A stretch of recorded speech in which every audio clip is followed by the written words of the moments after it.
Hi, everyone. Before we get started with the episode, I wanted to do a couple of things. Number one, we haven't recorded in a while, right, Brandon? Right.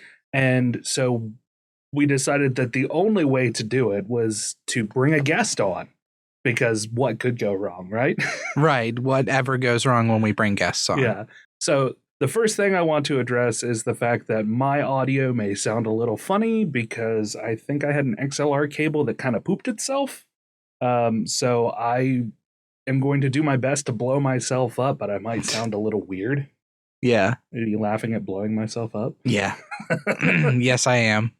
But we have a wonderful, wonderful guest. We'll introduce him later on in the episode. Just know that between that and then suddenly the interview just kind of cuts off because I don't know, I ran out of disk space or something. It's just it's a never-ending battle. Yeah, it's a constant nightmare. Yeah. It's nightmare. It's constantly Halloween for us. It's nightmare fuel. Ooh. It's like dancing with Freddy Krueger. But we hope you enjoy it anyway. I think we have like 90% of the interview, and it was a wonderful, wonderful chat. Yeah, it was. So the next thing I'd like to do before we get started is to go ahead and thank the patrons out there. We have several more since kind of since the last time that we recorded. Yeah. So first I would like to thank your brother Ryan. Yeah. Molly, your sister, Tatiana, Negalary, the Diamond Man Stephen Hines, the Real Fat Tony, Heavy No More, Chad, and Bucky. Those are all of our patrons. Thank you so much for contributing. Thank you for helping us to keep this thing rolling and keep it moving and allowing us to do different things. Yeah. And provide a way to help us do more things in the future, because that's what the Patreon does for any of the creators out there. So we really appreciate your patronage. And I just want to send my heartfelt thanks. Yeah, we do really appreciate it. It's awesome. Yes. So thank you so much again, and enjoy the show. Yeah.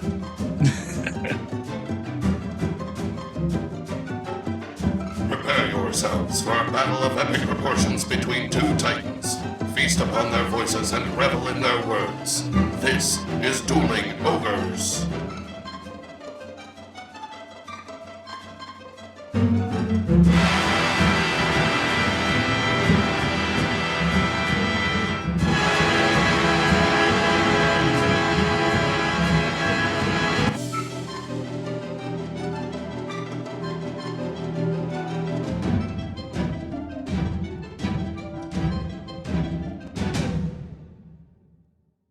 Hello, Ogres, and welcome to episode 103. That's not the number, that's 100 episodes behind it. Episode 203. Thank you for joining us, as always, on this sanguine Wednesday evening, Earth Date, October 28th, 2020. I'm your host, Remington Hitchcock, and with me, as always, is my co-host, Brandon Full. Say hello, Brandon. Blah! Blah, blah, blah, blah, blah. I don't say blah, blah, blah. Vampires don't say blah? No, they don't say blah, blah, blah, blah, blah. Since when? Since that Hotel Transylvania movie. I wonder what that's from. I just told you, Hotel Transylvania movie. Or you just mean them saying blah in general? Yeah. Oh, I don't know. Perhaps we'll find out. Probably No, not. we won't. I don't think either of us did research on why they say or Blah. don't say blah, blah, blah, blah. So if you didn't figure it out by now, this is our Halloween episode. Yeah. We also have a special guest, as we talked about at the beginning of the show before the music ran. Mm-hmm. And we're just going to vamp a little bit. We're going to catch up. Yeah. And then we'll get to the interview. And then after that, we're going to do some fancy vampire facts. Some vamp facts. Yeah, we're going to... Some fact-pyres. We're going to vamp, interview with a non-vampire, and then vamp again. Yes. But for real this time. For real vamps. For realsy reels. Not for play. For real reels. For real reels. Oh, this is a good start, Brandon. Yeah, this is going to be a great episode. Just like it is a great episode. It will be a great episode. We did some preparation. Yeah, even if our vampire facts fall flat, the interview is great. Yeah, the interview itself is awesome, and I've got a page and I have almost 2 pages of vampire notes. Yeah, you have a lot of vampire notes. I have some really interesting bloodsuckers on my list. Do you really? I do. Ooh. I'm super excited. But before we get to that, how have you been, man? I've been okay. So, again, at the top, we talked about how we had some audio issues. We tried to actually record the rest of the episode afterward, and then the computer just stopped recording. Yeah. And then you had precisely no sleep the last time we were going to try and get together, and you didn't think you would be able to be a good podcast guest or host. Performer. Yeah. You couldn't perform. Perform. So I am here to perform for the podcast. Time to perform. It seems like you got a little more sleep this time. I got all of the sleep in the world this time. Did you? Good. Yeah. That's good. I didn't get as much. I went to sleep early. It was like 10 and 10:30 when I zonked out. And then Kaya got up out of Ginger's bed and she was just drinking water like crazy. Like to the point where it was just like, okay, you've probably had enough. And it woke me up. Like it was just this massive slurp. Yeah. And I mean, obviously I wasn't like super asleep, but it woke me up and then I was just up. Yeah. So what'd you do? I did nothing productive. Mm-hmm. I watched YouTube for like 7 hours. Jesus. 6 hours. Yeah. It's dumb. It's dumb the way my brain works. I even sat down to start doing things and I would get sidetracked. Yeah. I was finishing up my facts right there as Brandon was sitting here and I got sidetracked I was telling him about how I was working on my resume for class and I got sidetracked by how fast I typed. Yeah, and then watching the typing championship. Yeah, and then we watched like a 5-minute video. And that's how my brain works. Like I get distracted and then I fall down a rabbit hole and it just keeps going. Have you ever heard of it's 2-set violin? No.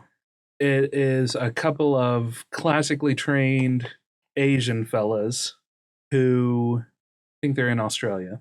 And they have a YouTube video where they talk about violin and do fun things. It's pretty entertaining for the most part. Yeah, I watched a lot of their videos last night.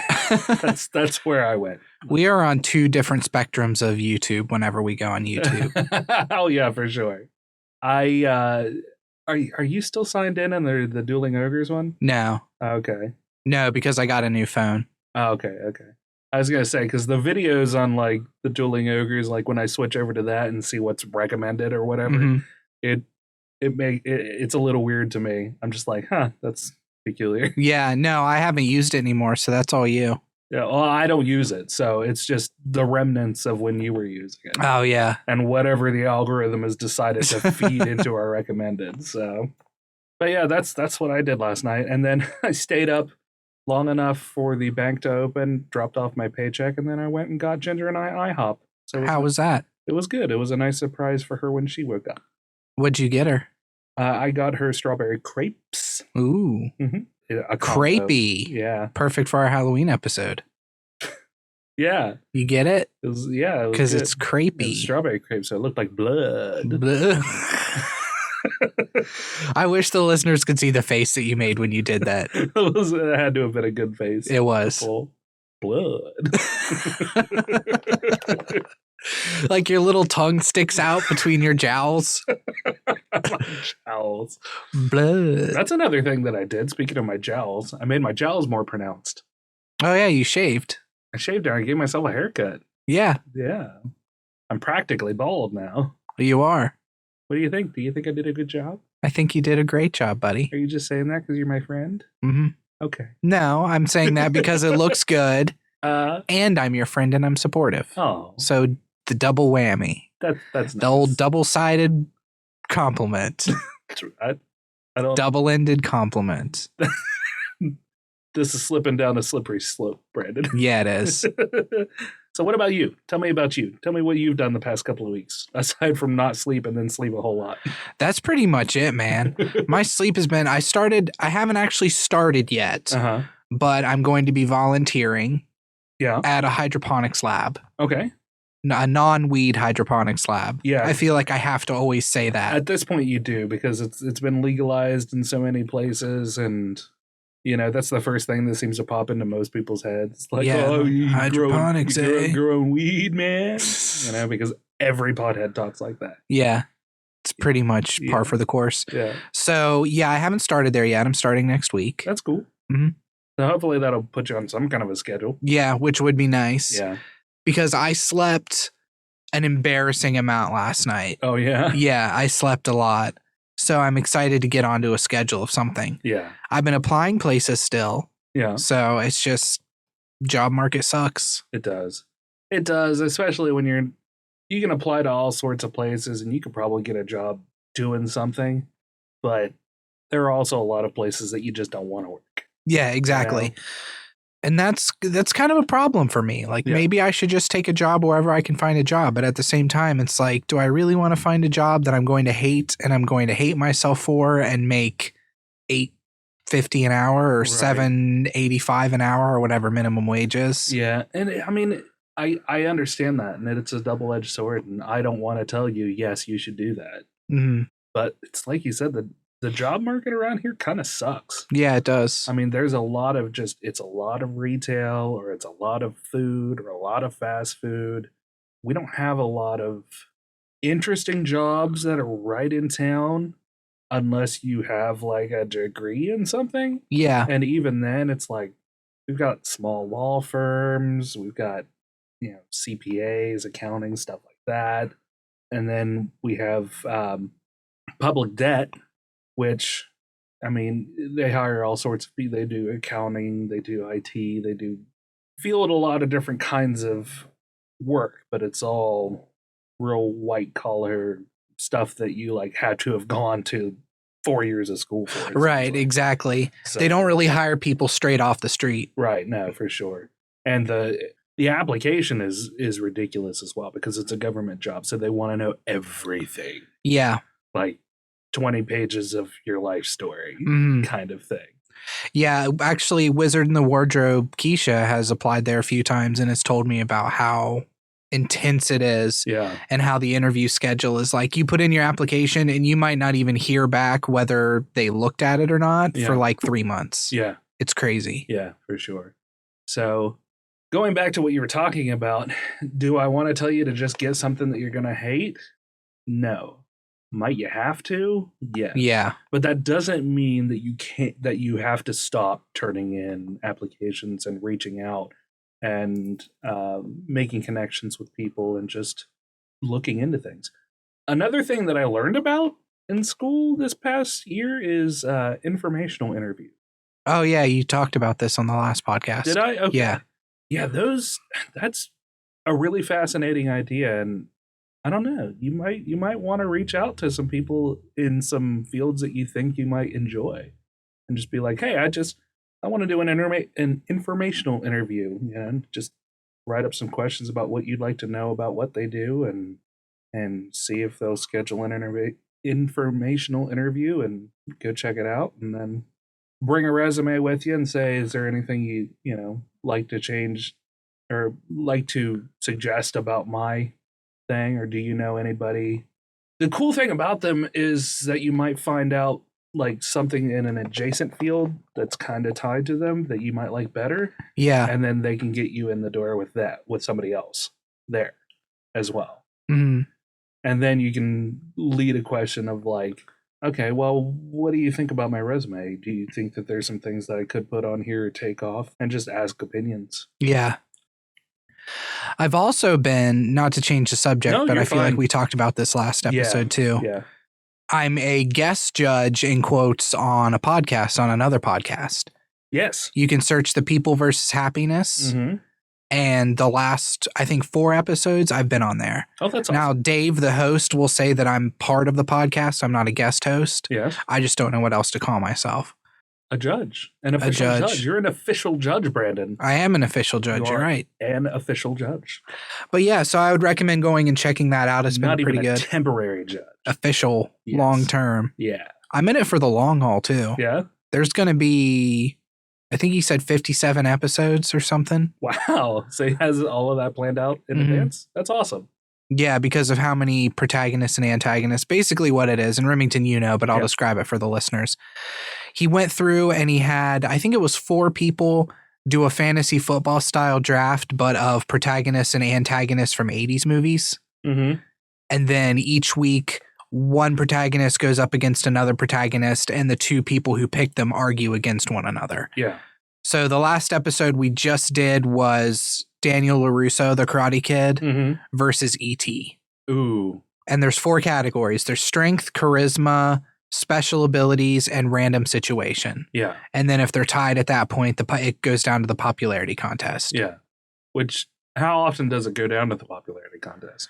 More often than you'd think, or 2 out of the 5 times it's come down to popularity contest. Okay.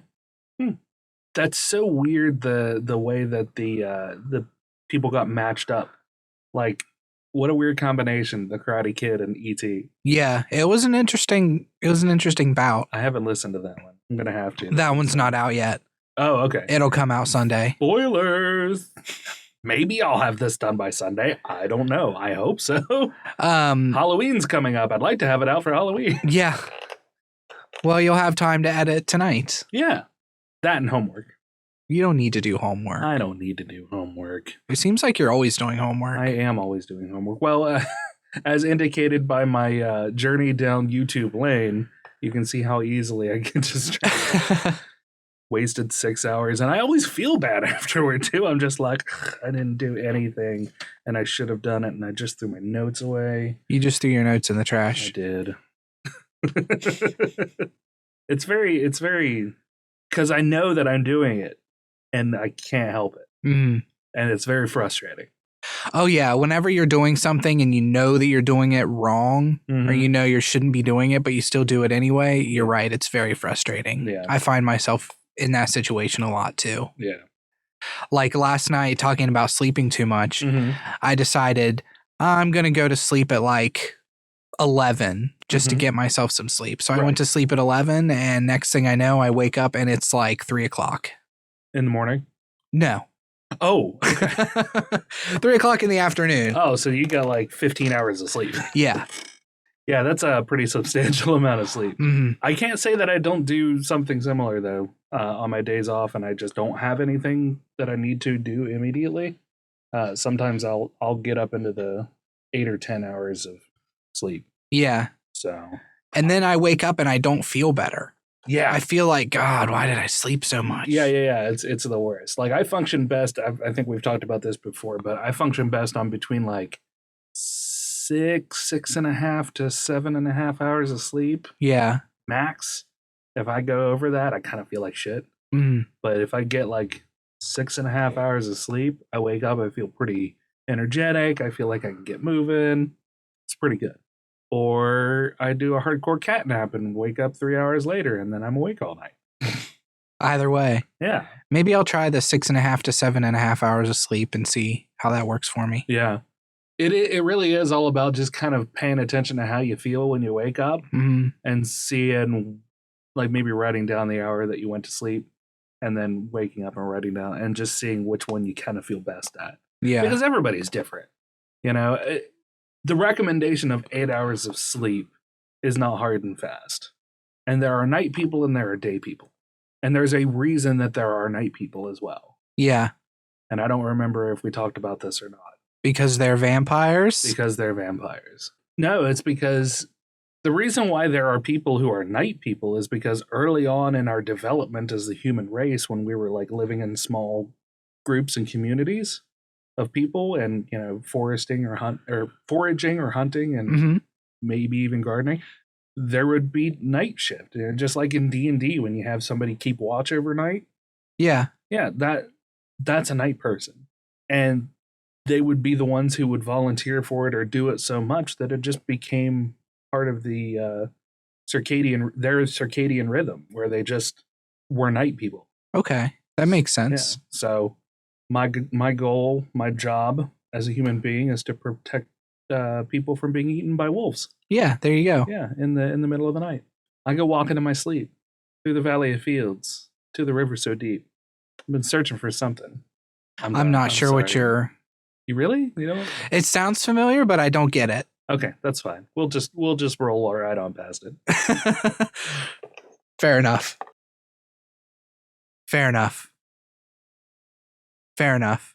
You just keep nodding at me, so I feel like I have to say it again. Well, no, fair enough as in you continue with the conversation and roll right past it. Oh.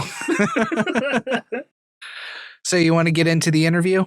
Yes, that sounds like a lovely idea. So, ladies and gentlemen, without further ado, here is our interview with David C. Hayes. See you on the flip side. Daddy-o. Catch you on the flip side, Daddy-o. And with us today, we have returning once again for his second time, David C. Hayes. Welcome, David. Hello. The number 2 of appearances here. Yes. It's good to have you back. It's nice to see you. We've got you on Skype. Nobody else can see you because this is a podcast, but we can see you. That's okay. Thank you very much. I am super pleased to be here. It's been way too long. It has. You even have the background too, like the green screen. Yeah. It's the wonderful Jay Fosgate cover for Dial P for Peanuts is my background. Always be plugging, yeah? Always be plugging. Not always be closing or selling, but I'll plug all way. I don't know if anyone buys this stuff, but I certainly talk about it often. So we brought back David because his comic, the comic version of a play, Dial P for Peanuts, that you wrote or co-wrote? Yes. Yep. Just recently released. So when, or is it, wait, hold on, sorry. Has it released yet or? No, not yet. It's in pre-orders right now. It'll hit comic stores November 25th, but it's available for pre-order on in your comic shops or on the SourcePoint website right now. Okay, so we were special and we got an advance copy. Nobody actually told me. Somebody just sent it to me and was like, "Here, read this." I think that was probably me. This is what happens when I have Brandon and Mumphrey who wrote the article on the website for it, and Brandon was like, "Hey, we've got this from David. You want to read it?" And I was like, "Yeah, absolutely." So send it over, and I got no other information after that. Hey, well, at least you got it, and you got to read it, and hopefully it was enjoyable. It was. I really enjoyed it. It was a lot. It was a nice, fun kind of murder mystery taking place with the adult version of the Peanuts gallery. Yeah, I wouldn't go so far as to say it was the Peanuts gang, but a very close approximation to avoid legal troubles. Right. Kind of close to maybe possibly almost being Charlie Brown, but not quite. One could almost completely connect the dots, but not quite connected enough to make me go to court. Right. So that was actually one of my questions. How do you, quote unquote, get away with using the Peanuts gang in a book like that, or an approximation of the Peanuts gang? So there's a couple of different things working in our favor. One, it's parody. Mm-hmm. So, and when we're talking about parody, that's why Weird Al could use anybody's song that he wants to, because he's making fun and it's satire in terms of the genre and the song itself.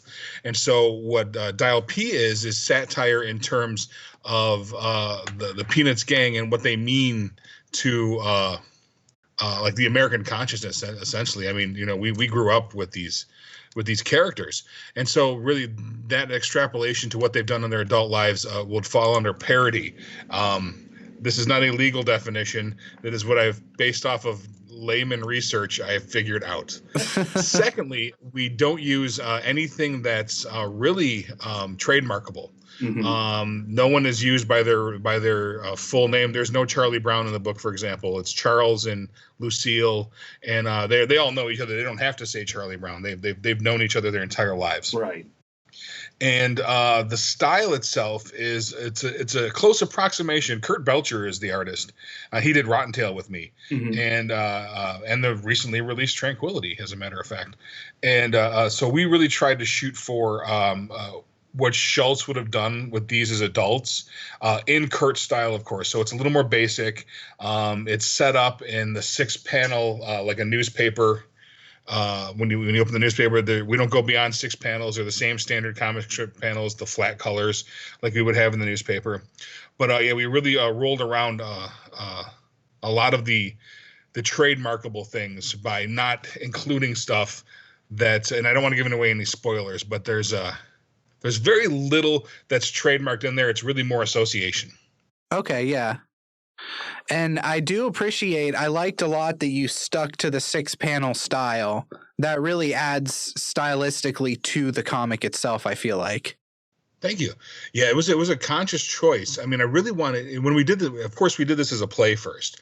So Michael Carey and I, we put this together. We were both teaching at Grand Canyon University. And he was teaching in the theater department, and I was creating the film department. And I came to him with this idea because I'd always wanted to. I love, as you guys may have probably noticed, taking tradition and spinning it and flipping it on its head and kind of pissing people off from time to time.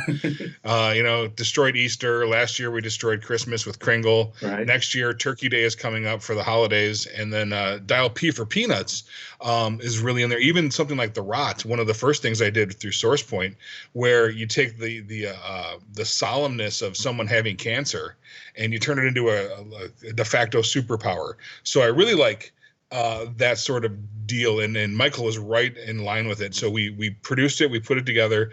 It was an insertion to the season, and we ended up winning a bunch of local awards for it. It was a couple of sellouts, which is the best kind of sellout to have, is when people are buying tickets and sitting in seats.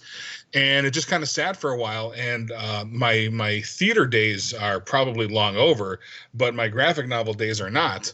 Yeah. And I don't know why I didn't think of it before, but like, hey, we took a bunch of comic characters and made a play. Why don't we just bring them back to the comics, maybe? And it lends itself really well. I mean, I've read through it twice now, and it was really easy to read through. It was great to follow, and it did kind of read like a play, but also just that following that, Sunday paper, Sunday comic, my brain stopped, format really well. And it made it a real fast, fun, easy read. Yeah. Thank you. Yeah, I mean, it's really, I'm less concerned about the Schultz estate as I am the Christie estate, since we completely ripped off the entire plot from And Then There Were None. Yeah. Down to the recording from the Mystery Man and all these things. And not to give away any spoilers or anything, but it's that reads like a play as well. It was really it's really designed for a stage. Yeah. And that whole setup, and you're in the one house, in the one room, and I think it worked out really well limiting it like this, because the Peanuts were very limited to begin with. We didn't go many places. We were at Schroeder's Piano, we were on the Wall, we were at Snoopy's place, and then maybe a couple of houses here and there. We didn't go many places. Yeah. So the idea that we could get all of them back together in this one spot, and then utilizing all these frailties that really, Charlie Brown gave to them. I mean, he messed them up. He messed these kids up when they were young, and showing them that mediocre is just fine. You don't have to try hard, and giving them this sense of self-worth that wasn't backed up by what they could do. Right. And so, and I love Peanuts. I grew up with them. I think Charlie Brown is one of the quintessential American characters, and that kind of says the most of it. He is the quintessential American. Yeah, and there's so wishy-washy. Yeah, there's definitely some truth to it, and it was one of the comics that I grew up reading as well in the Sunday paper. That and I love the nod to the other comic creators of the day, Larson and Kurtzman and all of those. Not to give away any spoilers as well, but anybody, right, it's tough, right? Yeah, you're talking about a mystery now. Right? Anybody who's grown up with that, and you're just like, that's a little bit of brilliance there, just that little nod to all of those guys. So Oh yeah, we try to make it. I love Easter eggs. I mean, I'm the world's biggest crossover fan. Mhm. Like like back in the day when Green Hornet came on Batman, it was the most amazing thing ever. Oh God, Or yeah. you may not realize I have a Murder She Wrote fascination too. So Oh yeah. I certainly do. I love tonight. There's a Hallmark movie and mysteries premiere that I'm not going to miss. You know, Candace Cameron Bure and me are close friends now, and I love these things. And so when Jessica Fletcher showed up on Magnum PI, I thought I was going to die as a kid. I was just like, oh, it's magical. And so now, as many Easter eggs as we can pull in, it's fun. If you get a chance to look through it again, look on the walls. And look at some of the artwork that's up there on the walls of the house, because it's quite telling as well. That's one of the things. Like when the antagonist finally reveals himself or herself or whatever, Themselves. There we go. It suddenly made me go back through and look the panels to see if I could find the person like hiding in the background. And now that when we stop recording, I'm going to ask you some pointed questions. Okay. But now that you mentioned, I will have to read through it one more time and just kind of take a look at the backgrounds. It's so funny because I grew up with these guys, with Brandon and our group of friends, and everybody was into comics, and so by default I was also into comics, and I would buy them, but I would really just read them and not soak in the art as much. Because back then I read books all the time. Now I just use audiobooks because I can't focus very well and retain story information with my eyes. I do that better by listening now. So audiobooks have been my way of keeping my literacy alive. But like I said, going back to it, I'll definitely have to go back through and take a look at some of the paintings and really just kind of bask in the art of it.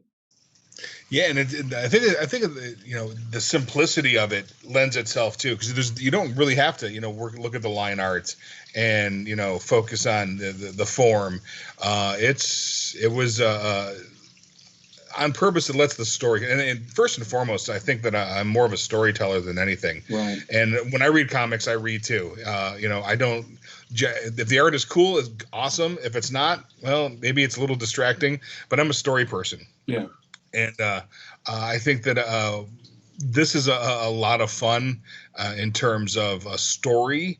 And I'm personally more proud of this than probably anything else. Oh, really? That I've put out graphic novel wise, just because it takes all the things I love, you know, old school Americana, murder mysteries, Agatha Christie, the Peanuts Gang, and it allows us to really not only poke fun at multiple different genres, but use those genres in and of itself to make an effective mystery too. Because I think the mystery works as much as the fun works. Yeah. So what made you decide to mix the Peanuts Gang with Agatha Christie? What was the thought process that made you decide to combine those two things? I mix everything with Agatha Christie. So Agatha Christie is like, you know, the bouillon cube for all the dishes. And I'm fascinated with single location mysteries and murder mysteries. And there's actually a really good, it's called Red 10, if you guys are familiar with that. Comics Tribe put out Sync. They also did Red 10, which is this similar story of the Agatha Christie, you know, And Then There Were None, with essentially the Justice League, which is, it's a lot of fun. And I think that this ensemble piece was really tailor-made for it. So if we're under the idea that the Peanuts Gang has grown up and they become these jaded adults, because they're going to, because that's what they were set up to do. Right. And they've all done something in their lives that they regret, then they would need to be, you know, collected in a group, Agatha Christie style. And for closure for the American people, we need to bump them off one by one in horrific ways, just so we can move on as a country. So it seems like, I know you've said that you liked Peanuts growing up, but it seems like you kind of dislike Charlie Brown as a character. Is that true? No, I love Charlie Brown as a character, but if we're going to logical extremes, there's no way he could succeed in life. Yeah. And there's no way that the group that followed him, that he was their leader, he was the leader of their group, that they could, unless they got out from underneath that wishy-washy sort of Charlie Brown thumb, that they could have excelled at much, because it's in and of itself, he's a wonderful, kind, caring, loving human being. That's awesome. But he just can't make a decision to save his life. And indecision, as we all know, as adults, is probably pretty much death. Yeah. And there you make some interesting points, but at the same time, it's almost like, yeah, he kind of screwed them up, but at the same time, a lot of them kind of succeeded. They made, fundamental mistakes along the way. And right, so I think most importantly, probably is what I was trying to get to when we did this initially, was the ethical barometer of the Peanuts gang is off. Yeah. And so it's like, you look at the Christmas tree they all got. It was a pretty horrible Christmas tree, right? I mean, by all standards, we have a small one on the mantle downstairs. Right. Yeah. And we looked at it, and the theme and the message of that particular special in the strip was that you accept things for all its flaws. Yeah. And you don't need to change those flaws. Wherein these adult Peanuts characters needed to change some fundamental flaws they had, or disaster happens. Yeah. That really shines through, because like I said, I mean, Lucille becomes pretty successful. Yeah, everybody or most of the characters that you mentioned in it have kind of risen through the ranks, be it because of their transgression or not. And it's really interesting to see that despite potential success, that one single thing really holds them back or makes them question their entire existence. Right, and that one single thing is hubris. Yeah. Except Charlie Brown, who set them all up for it. Charlie Brown has no hubris. No, he has no. There's not a mean or evil bone in his body, but he's the quintessential blockhead. He is, and you can't survive that way. Yeah. There's, in the real world, you can't. And so all these characters, they're going through, and they're amazing people. Schroeder's a wonderful musician. Lucille's an amazing psychologist. Sally is really good at relationships in short spurts. So I mean, they're all hitting these pinnacles of what they've done, and the hubris is what finally gets them in the end, where they think that they don't have to change that fatal flaw. They're just, whatever they are is what they are, and they're okay that way. Yeah. And when it's, in all reality, we have to work on ourselves a lot. Yeah. And put our foot down sometimes. Yes. Like, yeah. There's definitely that background idea throughout most all of their stories, where at some point they needed to put their foot down and didn't. Right. It kind of comes to a head in, we won't go into too much detail, but the football conversation. Yeah, absolutely. Mm-hmm. So was this the first? We thought a lot about it. Was this the first play that you've written? No. I've written a few plays. This one, and there's a couple more. I had one run off Broadway in New York for a little while, a comedy called Swamp Ho, about a swamp hoe. And and so I haven't done much theater work, but I really enjoy it. And I think that that's the kind of instant gratification of theater is something that you really can't get anywhere else. Yeah. It's kind of amazing.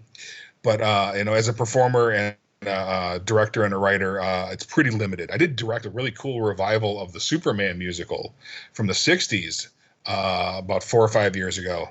That played to nobody. No one came to see it. But I think we did a really good job. Yeah. That's unfortunate when people don't come to see it. You probably just hit it at the wrong time. Oh, yeah. The campy 60s Superman musical, arguably, is there a right time to bust that one out? I don't know. Maybe. But as far as the best reaction I've ever seen in a theater from one of my works is this Peanut show, where that was really tough to translate the very end of this. And when that very end scene happened in the theater, in the wrestling world we call it the Road Warrior pop, and it was insane what the audience did. Oh yeah. Yeah, I watched that video that you sent me and clicked through because I wanted to see that reveal and the reaction from the audience, and it was great. It was a huge reaction. Oh, and I've never seen anything like it again. I didn't watch the video of it, but I can see getting some really good actors in there to really sell that last portion. I mean, you're bringing up all kinds of emotion. I mean, I got it from reading it, but experiencing it would definitely give an extra layer of like emotional connection to. Oh yeah, these were great actors. They were students, and at school, of course. It was so we cast students in there, and they nailed it. I think they did a wonderful job. I would take them on the road if I could. The guy playing Charlie Brown especially did a really good job and kind of looked like Charlie Brown. He most certainly did. Or Charles. He looked like Charles. He looked like. Oh yeah, Charles. I don't want you guys to get sued either. So going to Source Point Press, because I had some questions on that. Are you connected to Source Point Press, or is this just your publisher? Both. So it started as just my publisher, and I was so Josh Werner and Trico Lutkins really put Source Point together in like 2013, 2014, and they were friends, and they published a couple of things, and then when Travis took over in like 2015, I gave him the Rottentail stuff because they needed IPs, and so that started the relationship. Basically with SourcePoint. They're my go-to. They're a publisher that I trust and I work with all the time. Even all my fiction and prose, I've gotten the rights back on a lot of things, and I put all my back catalog through them as well. And then now I've taken a position there where I am the managing editor of the prose division. So novels and novellas and things. We're starting to broaden that out, and so I am the editor there, and signing books and putting those together. That's awesome. That's a job that I have enjoyed, having a website and having other people write articles and stuff, as being an editor and just going through and giving critiques or just changing the minor things. I'm very much the behind the scenes. I really like doing the stuff behind the scenes kind of guy.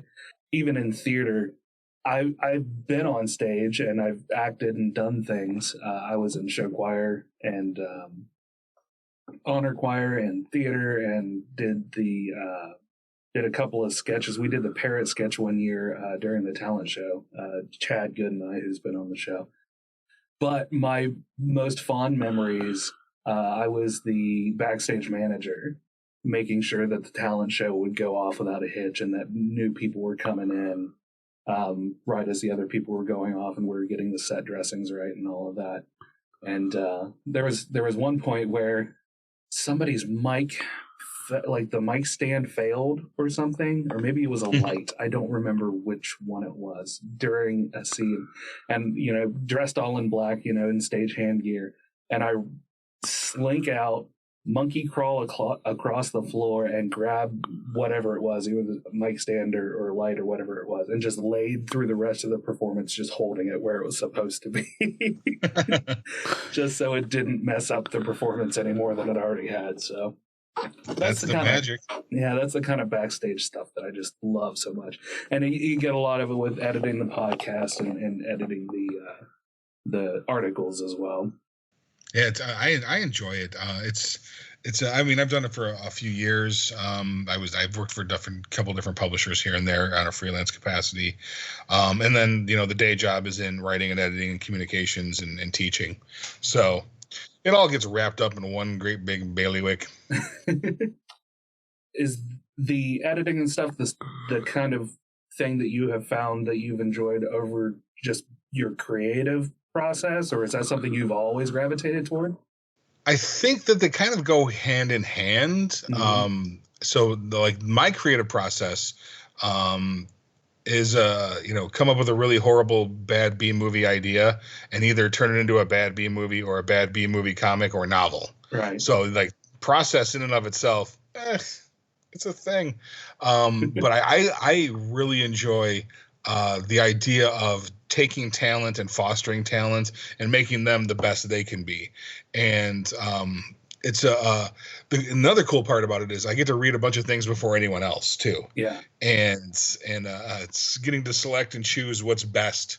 What you think best represents your brand is a lot of fun. So, and I spent a lot of years in advertising and marketing and public relations and things like that. So this is kind of a way to wrap everything together and, maybe get a legacy put together that's more than just, a couple of Peanuts rip-off books and a giant mutant Easter bunny. Right. Yeah. No, that makes a lot of sense. And even the small things, like Brandon mentioned, your background, your, what do they call that? Virtual background is the cover for Dial P for Peanuts. And it's the little things like that where you're establishing the brand. You're establishing whatever work that you're pitching, you're doing at the time, and just letting it live in the background, so it's always in the consciousness. Yeah, and I think, a lot of it goes. So I've been like the gig lifestyle for so long that the idea of personal branding and personal marketing is up there, because I figured out a long time ago that I was the product, and it's not each individual book or each individual movie or whatever. It's me as the product. And so, for example, if you get on any of my social media, I'm not there to make friends. I will hit you up to buy something at some point, and then I literally will. You'll just wait. Just hang out. I'll ask you to buy something, and that's kind of the point of it for me. So, all of it together. So the teaching and the mentoring and the theater and the films and the comic books and the books and the editing and Source Point. I just look at this as all one great big project that I'm brand managing. Yeah. And arguably I've done okay with it, but time will tell. When the kid's got a bunch of IPs that after I die she can cash in on, then I will consider it a win. There you go. Absolutely. And if nothing else, you're having fun through the entire process anyway. Hopefully. It is a good time. It really is. I miss conventions. I never thought I would say this because I was kind of burned out. Yeah. We did like 20 a year, but God, that is a lot of conventions. Yeah, Source Point did 70 a year because we had different teams every weekend going out. And I was on 20, and I was just burned out, and now I kind of miss it. Right. Sadly, like I wish I could get some weird cold from some crusty booger picking person now. It's true. I didn't go to a lot of my Brandon would go to more, I would say, than I did. But whenever I did go, we would go to Pittsburgh Comic Con, which I think finally ended a couple years ago and folded into what's that one that they always did up there? The Wizards? Yeah. Wizard World. Yeah, I think they kind of folded it up and went to Wizards World, and I always enjoyed my time there. And we, over the past few years, have finally started getting cons that started coming into this town. The Classic Plastics toy convention, where it was just it was a local guy who started off in his spare time getting old collectible toys, and he would on the weekends sell out of we have a standing what is Rick's? It's like a not a thrift store. I'm blanking on it too. Like an antique outlet thing? Yeah, exactly. Yeah. So basically people buy the space and then can sell dirt mall. Yeah, kind of whatever they want out of it. And he did love dirt malls. He did that for a little while until he was getting enough to where he opened his own storefront for it, and that's his business. And then he started a convention because we were lacking that. We only had one other convention that would happen in our little small area, and who primarily spearheaded by our local comic book vendor, who has had his store for 10 years now. Yeah, I think over 10 years. And being able to go to them and having something local to go to is always a lot of fun too, because now you're not only getting the fun of being at a convention, but you're also getting everybody that you know in the area is there, and you can catch up with people you haven't seen in a while. That's a lot of fun. And I think that's the kind of the magic of them to begin with. I like the mid-sized ones. I'm not a huge fan of the super big ones. I've done those, and the small like one-day VFW hall things are whatever. But those little mid-sized ones are a lot of fun. Yeah. So I always like to ask people who go to conventions a lot, do you find them lucrative as far as selling your stuff, or do you use them more as a way to just connect with people and get your name out there? So it all depends. I don't go solo anymore. I used to. So back when I was more of the film person, I would get the guest invites. So that would just be like a booked promotional thing. I never really went and bought a table myself. But at this point, I go with SourcePoint. Mm-hmm. And so SourcePoint will buy whatever size is available, deck it out, and we're there to make sales. Really, yeah. It's it's way beyond time to get exposure and get the name out there.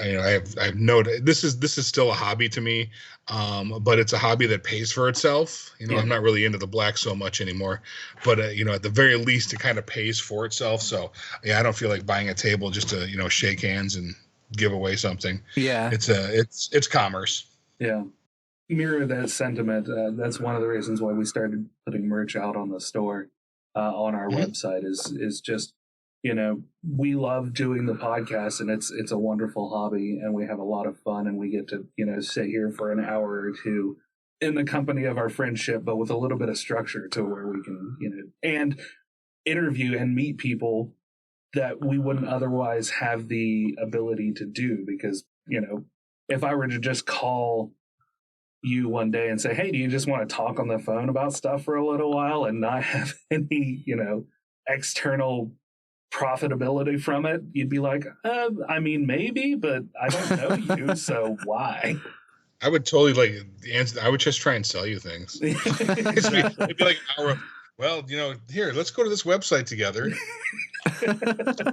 But it comes back to that, like it's a fun hobby and we enjoy it, but the sustainability of it is really tied to whether it can at least pay for itself. Right. I mean, I'm not overly concerned about sales, and they're nice to have, of course. Yeah, if something hit big, that'd be wonderful.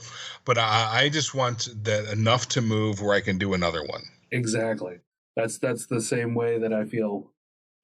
Just keeping it enough to make sure that everything is still running smoothly, and be able to possibly branch out and do something else, host another show under the brand, or just keep on doing stuff like that.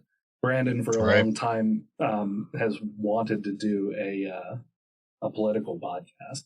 Yeah. And I'm not political. And we tried not to do too much on Dueling Ogres political wise, just because we don't want to alienate the people who listen to us and don't want to be bombarded with more politics, especially in this day and age when it's just prevalent through everything. But sometimes, feel free to bombard me though. That's awesome. November 3rd is like my Super Bowl. Pop the popcorn and I watch returns. So how do you think November 3rd is going to go if we're going to talk politics here? Do you think it's going to be close, or do you think it's going to be a blowout? Well, there's two different ways to look at it. There's the popular vote and then the electoral college. Right. I think so. I had a political podcast for a long time. And we were these de facto pundits, four middle-aged white guys talking about how, the world should run, because that's never happened before. Middle-aged white guys have never decided anything before.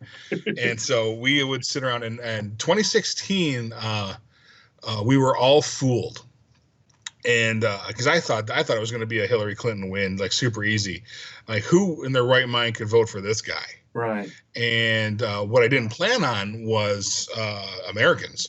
So, Winston Churchill said it best, that said the and I'm going to paraphrase, the best reason to get rid of free voting is to talk to a voter, and it's like, it's not a great thing. So I think there's a bunch of different things happening right now. I think that Donald Trump was an overcorrection for a bunch of people to Barack Obama. And Americans historically make massive overcorrections when we do things. When they think they've done something wrong, we go in the exact opposite direction as far as humanly possible. It's just how it works. Yeah. Oh, we shouldn't have any wars at all. Let's have 2 at once now. Right. And so we do this all the time. So there was the I'm going to call it the unlikability of Hillary Clinton, which isn't really a thing that we apply to men, so it's pretty sexist. But there was the idea that it was the school marmish, kind of shrewish thing that it's wholly misogynistic, and Donald Trump being an unknown quantity, an absolutely unknown quantity, the pure entertainer as an unknown quantity. Now we have another overcorrection happening. I think in 2020, Donald Trump is a known quantity. Joe Biden is the old white guy that seems nice. That's all he needs to be, is the old white guy that seems nice, because we've historically voted in old white guys, right? Yeah. Old white guys are our thing. We do old white guys. Look at them all. They're all presidents. That's all very presidential. So there isn't the anti-Joe Biden sentiment that there was an anti-Hillary Clinton sentiment. Yeah. There is a distinct anti-Trump sentiment, when before it was just either a joke or it didn't feel like this was a real thing. Right.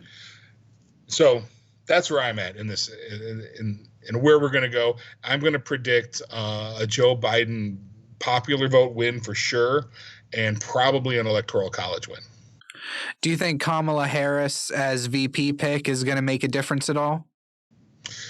Not in the sense that it's going to drive or take away votes. It makes in that sense, it's a, because the VP is generally a non-issue until you get someone like a Sarah Palin who was just far more newsworthy than John McCain was, right? And kind of stepped around John McCain as the leader of the ticket, and that was a bad move back in that time. But I think Kamala Harris is going to embolden the vote for people of color and women. Mm-hmm. And I think there's many women who thought they got a raw deal in the Hillary Clinton election, and now this is a chance to kind of right that wrong. I think that she's a smart pick in terms of the law and order aspect, because the longest time the GOP has done the law and order, under a Democrat, law and order goes away, and that the fear tactics, the mongering that happens, and you can't get much law and ordery than Kamala Harris. There's no way around it, and this is where records are a thing. Her record is a thing. Yeah. Joe Biden's record is a thing. Donald Trump now has a record. Yeah. A record of political advancement where that didn't happen before. And so now that's a thing too. And all they just did the Biden's America ads a few weeks ago. Did you guys see those? Where there's stuff burning and there's this is Joe Biden's America. Yeah. And they were pushing real hard for suburban moms to get terrified and vote for Trump, until the suburban moms, who are far smarter than anyone's giving them credit for, are saying that's imagery from America right this second. Yeah. They spent millions in this ad campaign, and they had to scrap it because it wasn't working. And I think Kamala Harris is a large part of that. So what are your sentiments, just kind of as an overall view of the other parties? So, I mean, it always, of course, boils down to Democrats and Republicans, because that's like third party stuff. Yeah, your third party stuff. I don't. I mean, I would probably, if I had to identify, I would probably identify as a Democrat, because I lean more that way in terms of liberalism, progressivism, owning your own body, stuff like that. Right. And if you look at, so take a look at the Green Party. And the Green Party is that woman that was running before, Jill Stein. Oh, oof, wow. No one did a background check? Yeah, Jeez, seriously. come on, people. And the Green Party is a really good idea. It's a noble idea. And I think when Ralph Nader was running it, it was a great idea. And there was someone that could affect change behind it. But like all things, there wasn't the groundswell, because it's easier to be the Democrat or the Republican, because those are two parties that are founded on villains, right? Mm-hmm. They're absolute villains. And if you have a villain, then you can control a bunch of people to be against that villain. Yeah. So the Green Party doesn't have a villain outside of everyone else. You're all destroying the earth. No, wait. We have to concentrate on a villain. We have to have a Darth Vader so we can fight against. Yeah. So I think that it's a noble idea. Most of the voters probably would vote with Democrats if there wasn't a Green Party, but there's really not that many. Libertarians, man, this is going to piss a bunch of people off. But I think libertarians as a political philosophy is childlike. Mm-hmm. Because it's based off of the idea of governmental non-interference, right? And that can only work after 200 years of socialism and paying taxes. You can only have no taxes once taxes have built the things you use already. Right. So it's just okay, now we're done. You guys all pay. I don't feel like paying anymore. Waka waka, woo! Get out of my life and my bedroom and no taxes for me. And not a single and a lot of them sadly, I know a very just passionate libertarian who's a firefighter. Mm-hmm. It's like, okay, I'm going to stop paying my taxes. Are you going to come over to my place and eat every day? You're going to live with me now because you're not going to have a home. Yeah. You feel like fighting fires for free? Is that a thing you like to do? And I think that's I would bring back the Whigs though. The Whigs were solid. Yeah. They were okay. And I think that as a country we have gone right of center anyway. Yeah. Today's Democrat Party. You guys ever? I can't believe how we start talking about politics all of a sudden, and I get really verbose. Have you ever seen there was the Republican nomination debate between Reagan and Bush 1? No, I've never seen that. No, I don't think. If you have a chance, it's on YouTube all over the places. Look it up, and it get to the point where they're arguing back and forth about immigration policy, and it was varying levels of compassion.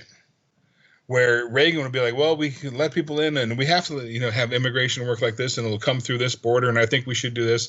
And then the Bush's difference was just a degree of like more laws or a degree of more hoops to jump through, right. But still this welcoming sort of thing. We go 25, 30 years, 40. Oh my gosh, I'm old. We go a bunch of decades into the future, and suddenly everything is shifted right. Even our progressiveness. So when Reagan and Bush would not be allowed in a GOP today, where are we at? So parties are weird. Yeah. Parties don't drive anything. The people in the parties do. It's like horror movies. The horror movie makers didn't want to make things gorier. They didn't want to make things, more difficult to create, but audiences desired it because their outside world was so gory now. Right. Vietnam happens and you can never make Dracula from 1931 like you did. It's hokey and cheesy because the outside world's so super violent. So the audience drives it the same way the audience is driving where these parties go. The party decides nothing.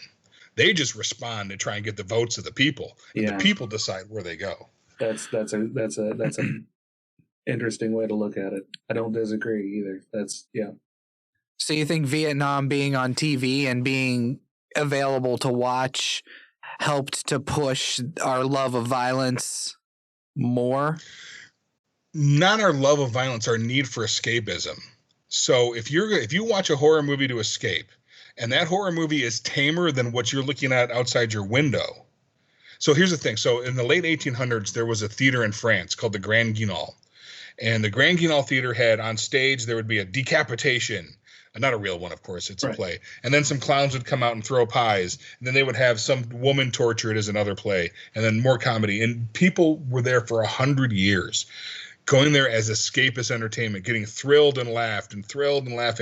And it persisted to like 1944 when Hitler crossed the Rhine. So Nazis crossed the Rhine into France and into Paris, and the Nazi occupation of Paris is far more horrible than the horror on stage. The stage horror is no longer escapism.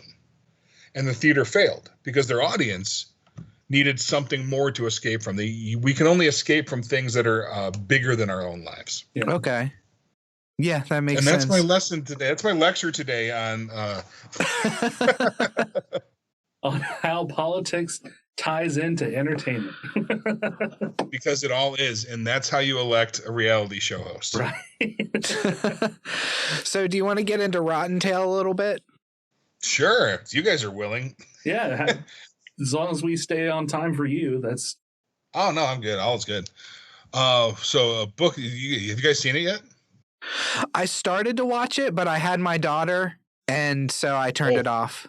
Bad news. Don't do that. That'd be horrible. Unless, she's going to learn a lot of cool things for school if you just let her roll through it and watch the rest. So I watched about the first 15 minutes of it. Oh, yeah, that's pretty goofy out there. Yeah, the rabbit, the puppet that you used for the rabbit or that they used at the beginning was awesome.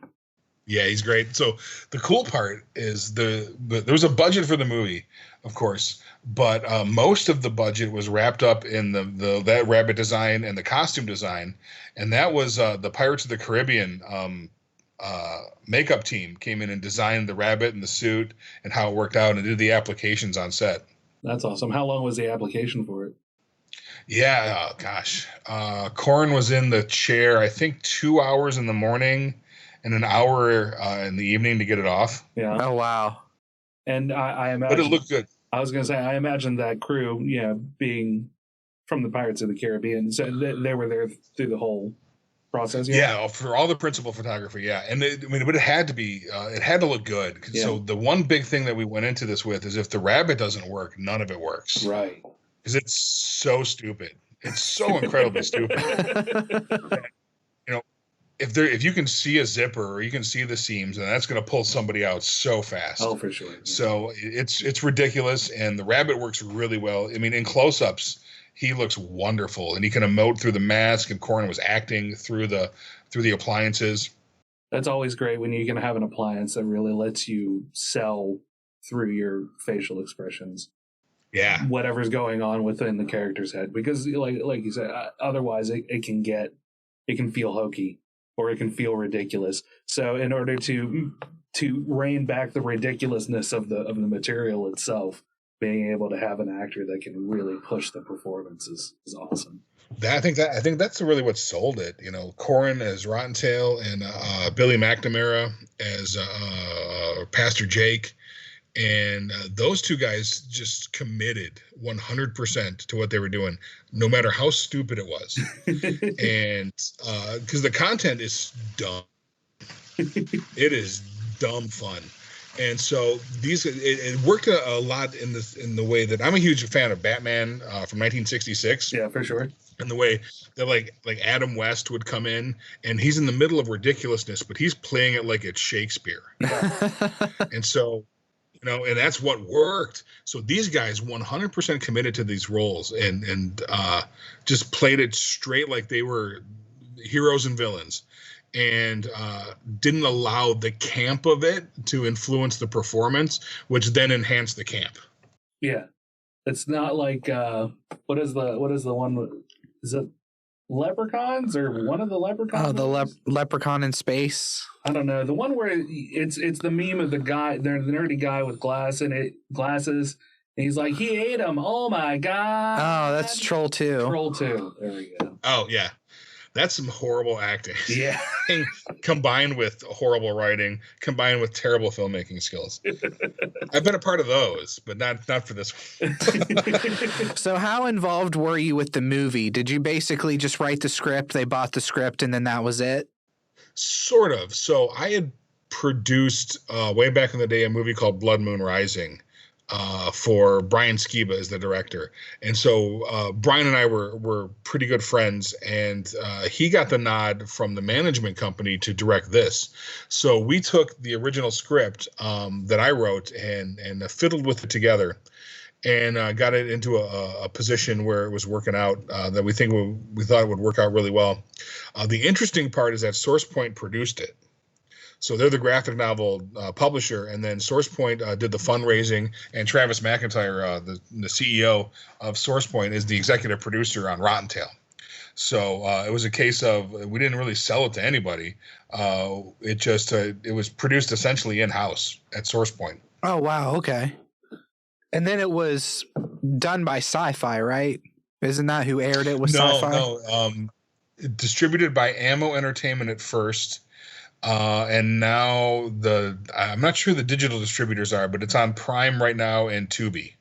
Yeah, that's where I was watching it, was on Tubi. Yeah. I haven't had a chance. I didn't have a chance to watch it. I've been working on homework for the past couple of days. But I have Prime, so I'm hoping give it a shot. I'm hoping to watch it. It's a lot of fun, and I think that it's completely different than the graphic novel. The themes are the same, but this is one of those cases where it's really rare, where the movie version is far more gonzo than the comic version. So we didn't just do the comic, we added so much weird stuff. Yeah. And, it's a testament. Like I did a Rottentail, the graphic novel was written in like 2002. Completely different person, didn't know how to push boundaries yet. I'm like early 30s, still trying to figure things out. And with the help of Brian Skiba and Travis and Josh Werner at SourcePoint and all kinds of cool stuff, cool people, we just started to add the strangest, most bizarre things. And thematically, I'll say 2 words: boner fight. Once you get to the boner fight, it's all off. It's gone. But I had the good fortune, in between Rottentail graphic novel and Rottentail movie, to do a lot of work with a lot of different people in different areas. And I met up with Vito Trabucco, who was the director of Bloody Bloody Bible Camp. And I was in that, and I produced that for him. And so he kind of gave me this lesson later in life on how you can push boundaries and, make it vile, but people not get angry at you for it, because the vileness is so vile, it has to be a joke. Right. So is that the secret to it then? Is to just make it so vile? I think that the secret, and it's not much of a secret, and it only works for me as far as I know. I can't imagine anyone else. Don't take this advice as something you should do, because I get away with a lot of stuff that I shouldn't, and I don't know why. But I think presenting something completely rude and obnoxious and not giving any indication that you find it rude or obnoxious, that it's just like in Rottentail, it is the lives of these characters. Yeah. It's just like, oh, well, Bunny Man, that's the thing now. and it just, I think that may be part of it. But again, if I knew the answer to that and the formula, then I would be rich, and I'm certainly not. True. That's a good point. I mean, it's really just an immersion of the world that you're telling the story in.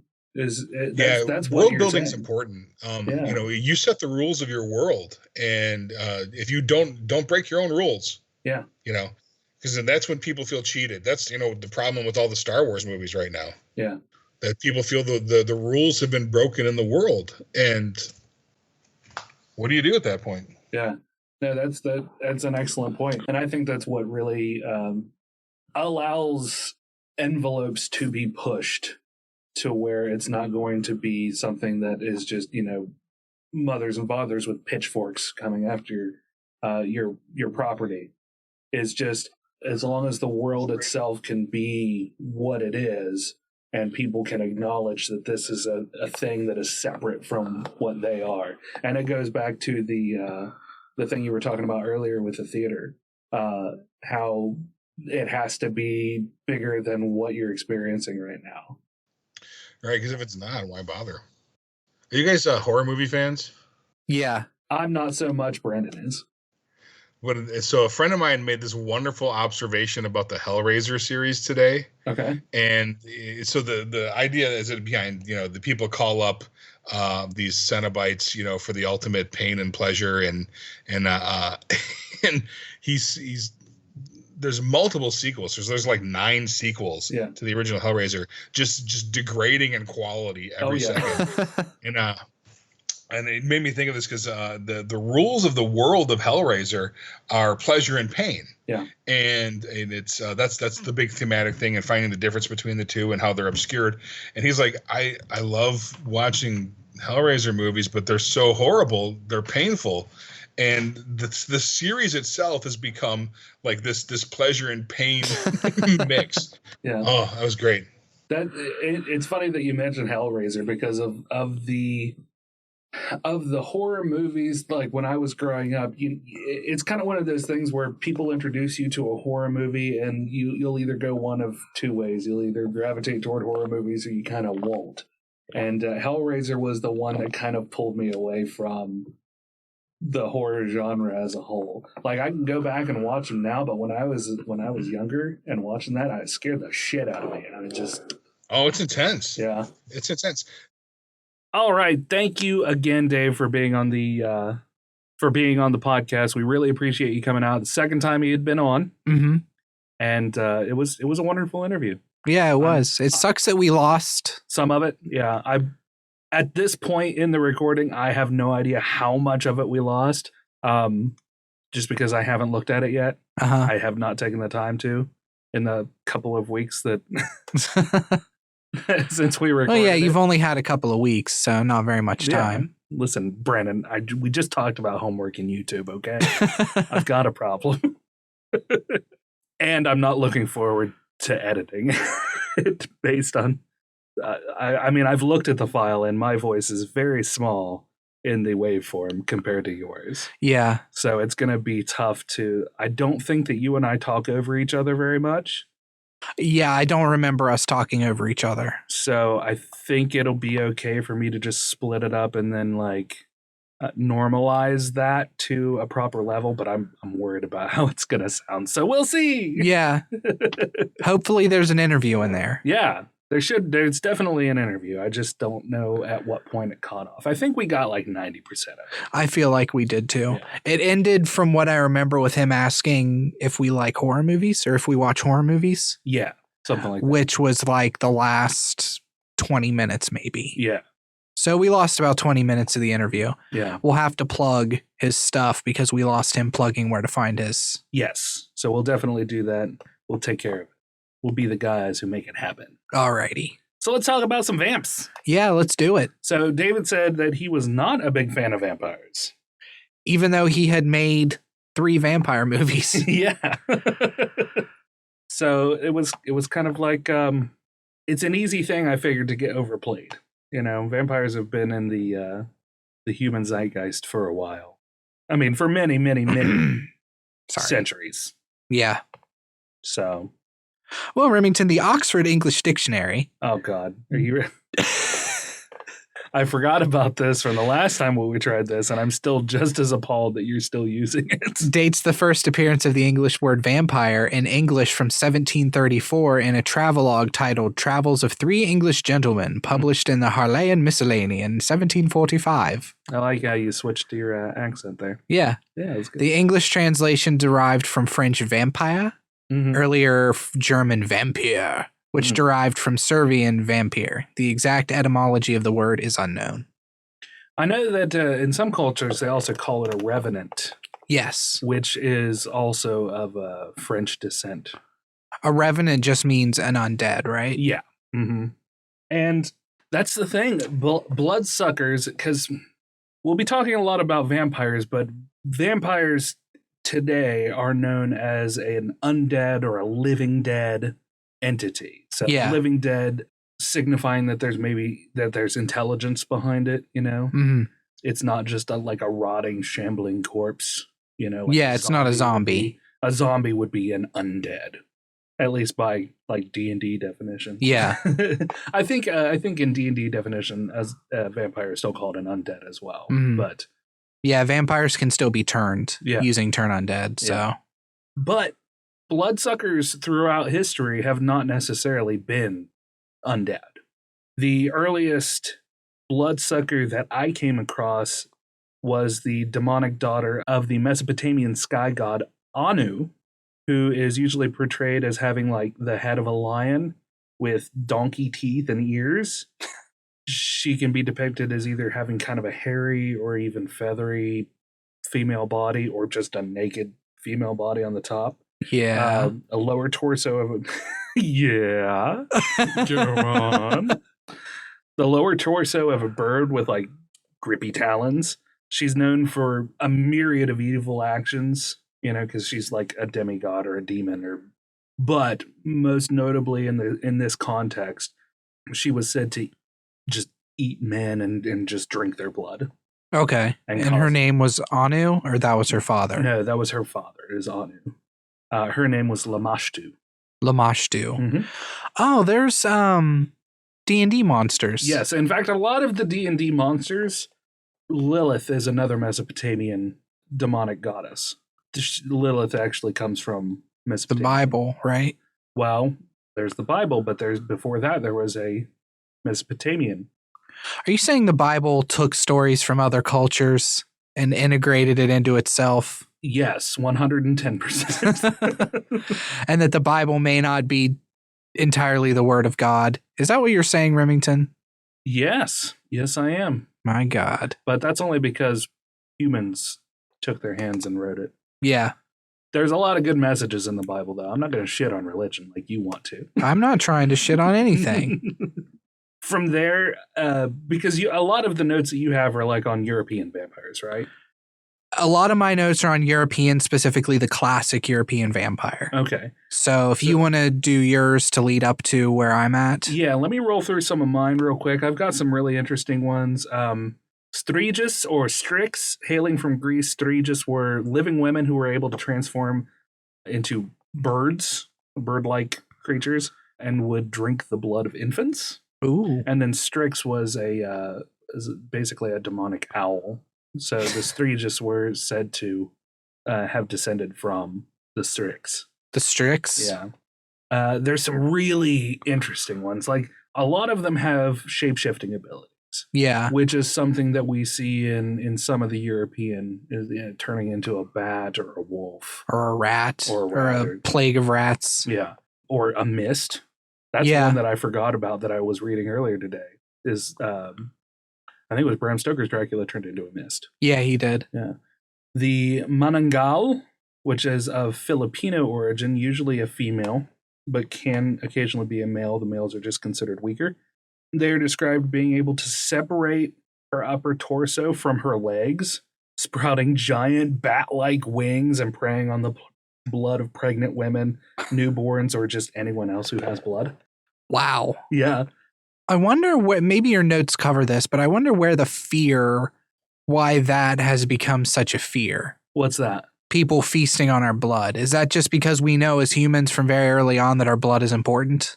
That we want to keep our blood inside of our bodies? So things that come out and feast on our blood and drain our life essence, is that? Yeah, I think that has a lot to do with it, is the fact that blood for many years in many cultures is considered what makes us live. So it's kind of an important and almost holy or divine part of ourselves. Yeah. So yeah, I would say so. Blood is the thing that gives us life, and therefore for something to have immortal life, they have to take the life of another being. Okay, yeah, that makes sense. Interestingly, there are three of these kinds of bloodsuckers. I'm not going to call them proper vampires because it's not vampire as we know it. Yeah. But I'm using the term vampire because of sucking blood. Okay, so you can just call them vampires and from now on. The Tlahupuch, or Tlahupuchi, is a living vampire cursed from birth.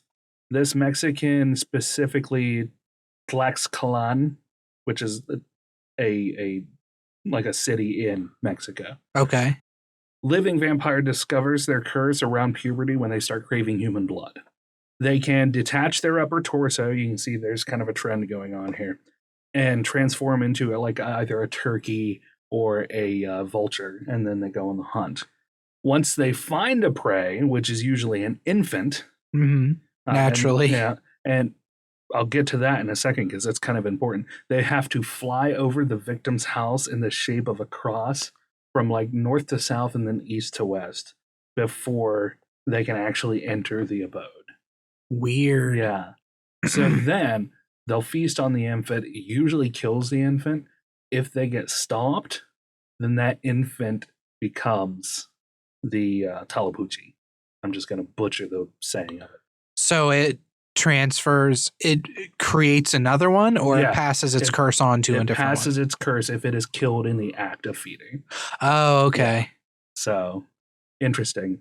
And then the most disgusting of the ones that I found that like separate their torso was the Penanggalan. Similar to the Meninggal, the Malaysian Penanggal is also a living witch who is able to separate her body. It's almost exclusively a woman, and is depicted as a floating head with the rest of her organs just trailing. Oh, yeah. I thought this is what you were going to talk about. Yeah. I've seen images of this before. From the wiki on her, one story tells of a young woman who was taking a ritual bath in a tub that once held vinegar. While bathing herself and in a state of concentration or meditation, a man entered the room without warning her and startled her. The woman was so shocked that she jerked her head up to look, moving so quickly as to sever her own head from her body, her organs and entrails pulling out of the neck opening. Enraged by what the man had done, she flew at him, a vicious head trailing organs and dripping venom. Her empty body was left behind in the vat. Jesus. Yeah. So then we have a couple of other different ones. Hold on. Is she a bloodsucker? Yes. Then? Yes, she's also a bloodsucker.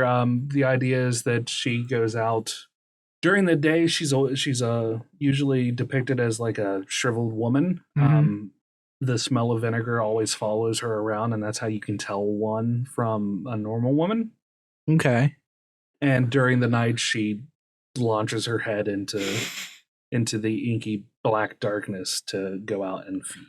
I'm getting all kinds of ideas for D&D right from this. If I remember correctly, I think they also feed on. There's a lot of these that feed on infants as well as just bloodsuckers in general. Yeah. Because they're like little snack packs. Yeah. Yes, exactly. Then there's the type that kind of leave their body and become like fireballs. So these are interesting. The Sokuyant or Sokuyan and the Obayifu.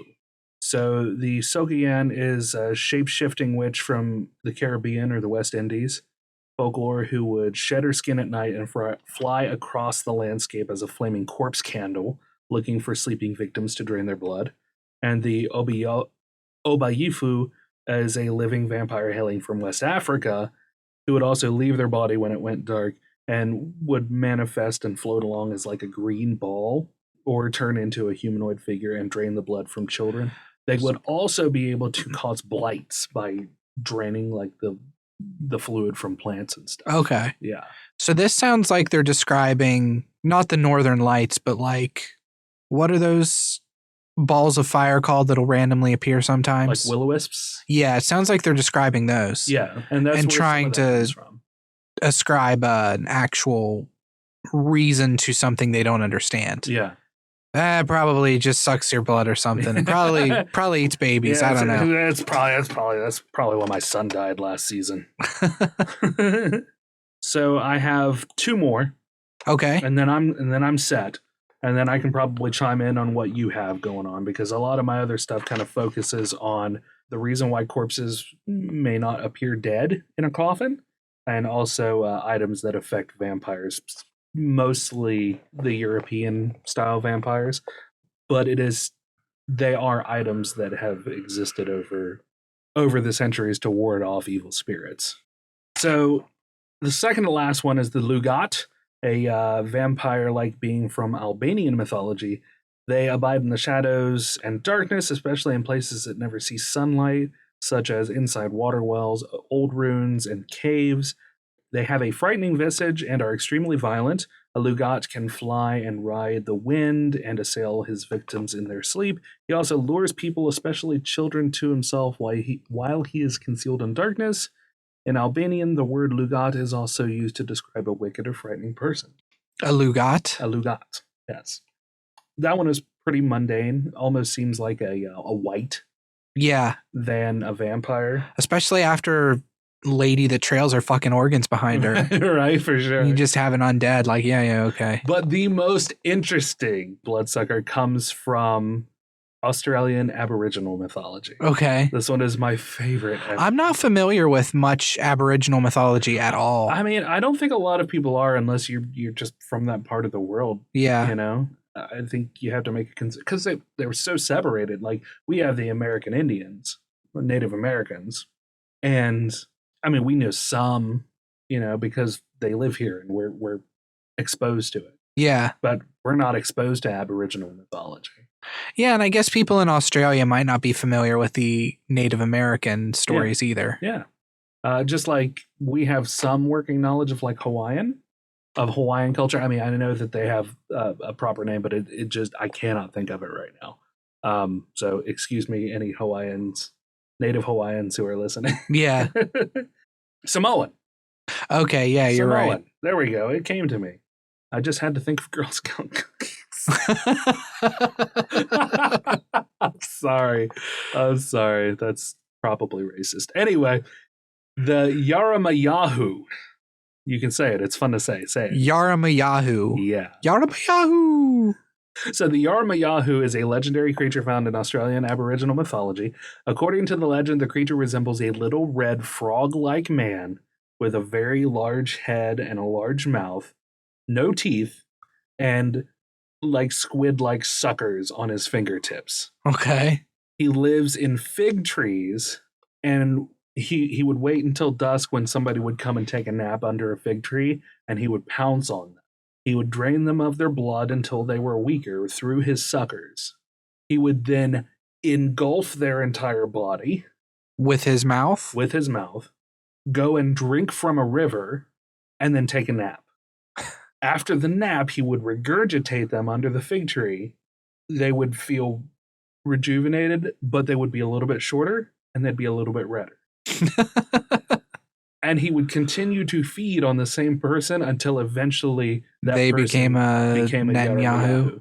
A Yaramayahu. Yaramayahu. Yes. Not a Netanyahu. So that one was the most interesting. That is awesome. That's one of the other things about a culture being so far removed from other cultures. We can see all through European and even into African tribes and Native Americans where cultures have overlapping things. Yeah. You'll see it a lot with what I'm going to cover. Exactly. But you have these small tribes of humans that just disappeared off of the face of the planet, in the regional vicinity of Europe, etc., and so on.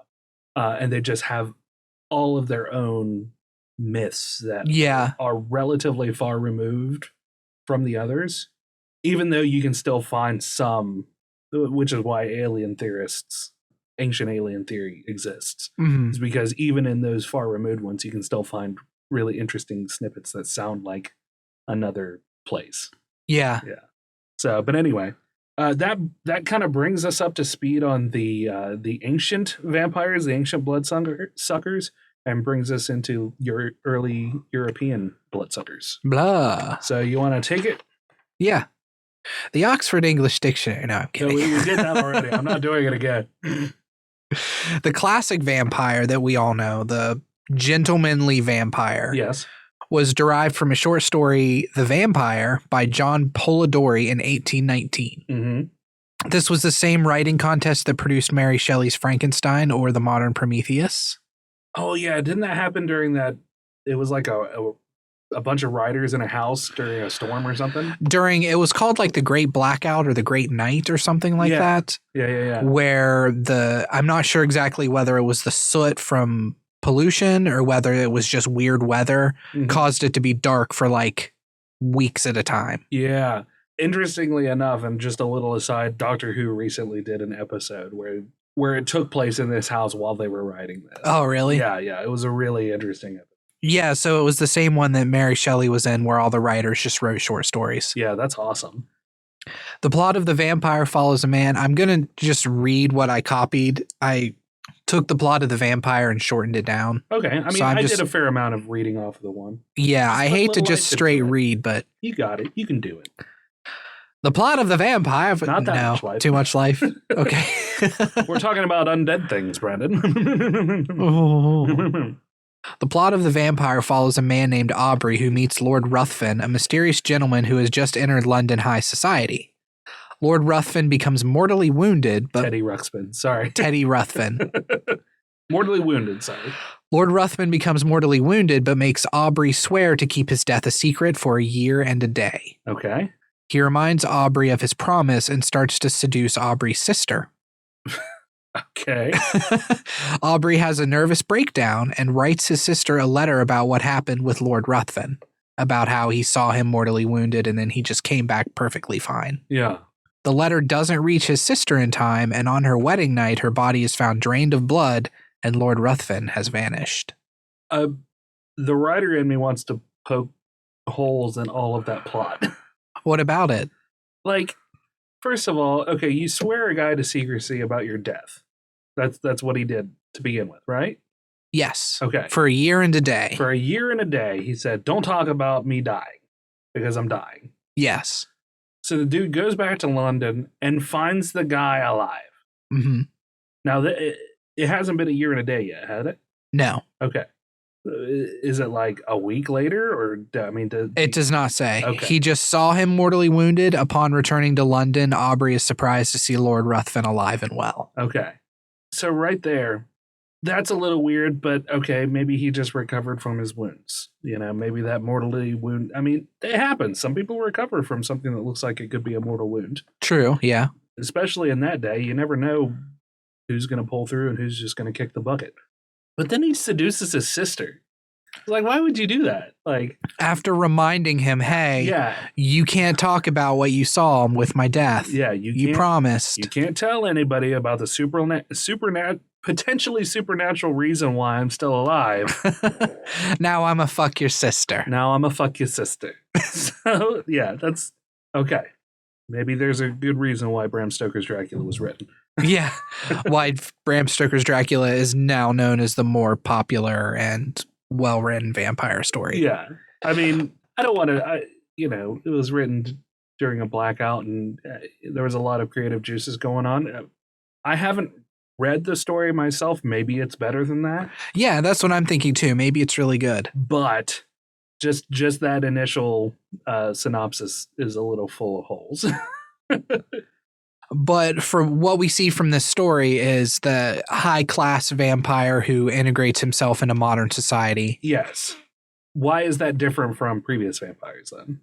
Because previous vampires, even from what you covered, from all across the world, were just these feral Nosferatu-like creatures Okay. that just came out at night, fed on blood, Mhm. looked all ruddy and disgusting and bloody. Yeah. So more animalistic, more Yes. like zombies. Right. Okay. Vampires before were often known to take on a bloated, ruddy appearance. Mhm. Their teeth and hair has grown and they have blood seeping from their mouths. Okay. All of this is related to things that happen during decomposition. Hair and fingernail growth is caused by the skin dehydrating. And as it pulls away, it reveals more of the hair follicles. And it can actually, you have a lot more nail hiding back here than you'd think. Uh-huh. And as that skin comes back, it can actually make your hand look like a claw. Oh, As okay. that skin dehydrates around you. I know that from my research, and let me know if I step on your toes at all. Okay, you're fine. I know that from my research, the bloated bodies is generally caused by, we have a lot of good bacteria in our body that's doing a lot of work to help process the food that we digest. It's not just our bodies, we're working in tandem with a lot of bacteria. Right. The problem is when our body shuts down and there's no more food going in, those bacteria start to feast on us. Okay. And Which causes that bloating. Yeah, they create gases, and that causes the body to bloat. The skin will distend, and it'll look like something has the corpse has been feeding. Mhm. On top of that, those gases, as they build up, will actually force like blood that's inside where internal bleeding has started just from the blood that's in the system as the bacteria eats through to come up out of the mouth. Oh, okay. I was wondering where the blood from the mouth came from. Yeah. I think it'll pretty much seep from any orifice, but the mouth is the path of least resistance. Mhm. I think it'll come out of the anus as well and out of the genitals, but usually there's clothing on that. It's covered up. Don't really see Yeah. it. And the mouth would be the most suspicious anyway. Yeah, for sure. I mean, it's going to be the most visible as well. So. Yeah. There's a reason that most vampires don't feed from their butt. most vampires. In stories, yeah. So they had a lot of different ways to keep vampires from raising up from the grave. Mm-hmm.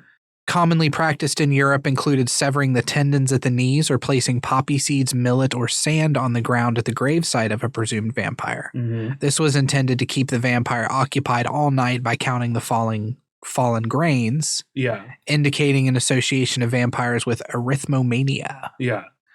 I'm not sure where that comes from. There has to be a myth about it somewhere. I don't know either. And I didn't see... There were a few of these that, because I have items that affected vampires. I didn't look up that one specifically, but yeah, for some reason, a vampire, once they become a vampire, gets either arithmomania or severe like obsessive compulsive disorder. Yeah. From dying and becoming a vampire. I don't know. Similar Chinese narrative states that if a vampiric being came across a sack of rice, it would have to count every grain. Yeah. This is a theme encountered in myths from the Indian subcontinent, as well as in South American tales of witches and other sorts of evil or mischievous spirits or beings. Funny thing about the Chinese vampires, aside from the fact that they were jumping, there was I think a subcategory of Chinese vampire that they just jumped. They jumped at you. That in and of itself is very funny. But Bram Stoker came up with a few items that persist today in stories about vampires and what affects them that no one else had before. So he really played up the idea of a crucifix affecting a vampire. Yes. But that's not the only place where that came from. However, invisibility in a mirror is almost 100% a Bram Stoker creation. Yeah. The only other place where a vampire and its reflection is involved is in a Chinese vampire myth. A Chinese vampire can see its reflection, but it frightens it. Because it doesn't have a soul, and when it sees itself, it realizes that, and that it takes it aback. Okay. So that frightens it because it's like, oh God, I don't have a soul. You know, it reminds it that it doesn't, but it can still see its reflection. So he may have got that from Chinese vampires, the idea of something to do with mirrors. Yes. Yeah. The idea of mirrors as holy has to do with the silver that's used behind them. Yeah. Yeah, we get that. And that kind of goes into apotropaic items. Did I say that right? I have apotropaic items too, and I had to look up how to say it as well. Apotropaic. I have a terrible time saying apotropaic items.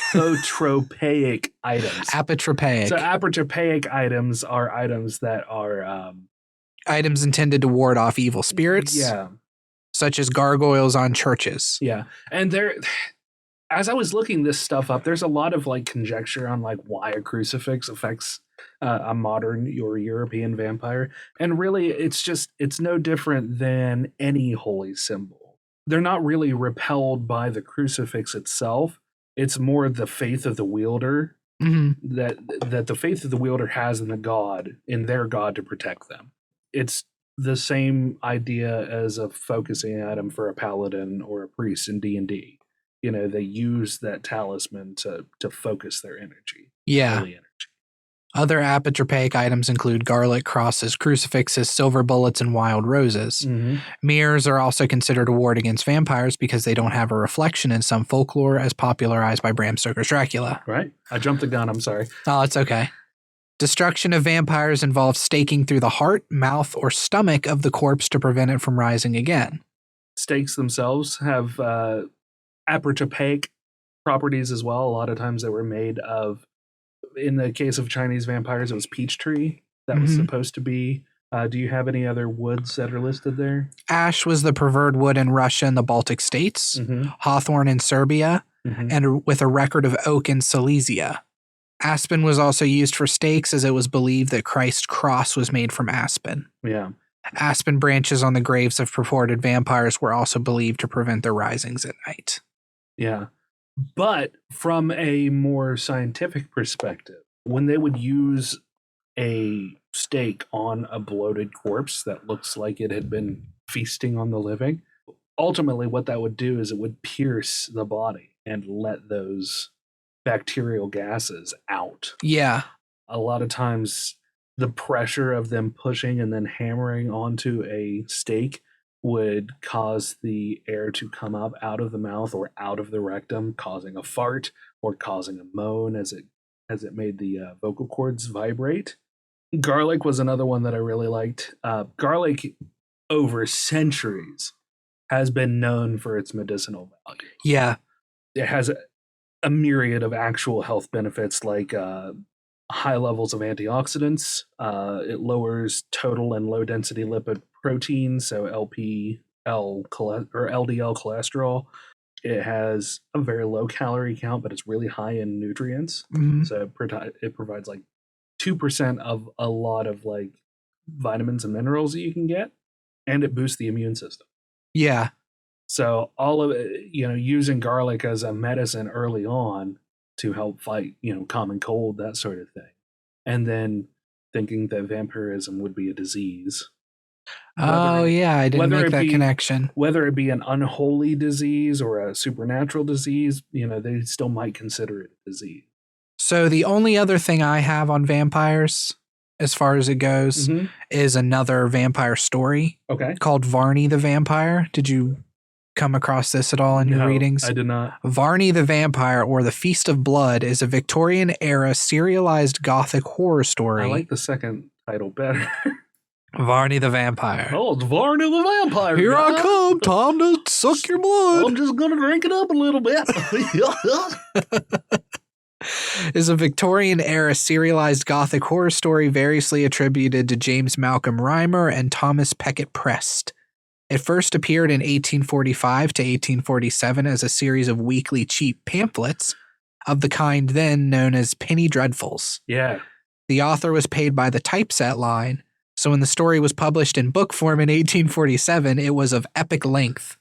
The original edition ran to 876 double-columned pages and 232 chapters. Wow. Altogether, it totals nearly 667,000 words. Jeez. Yeah. Wow. That's insane. It is the tale of the vampire Sir Francis Varney and introduced many of the tropes present in vampire fiction recognizable to modern audiences. Okay.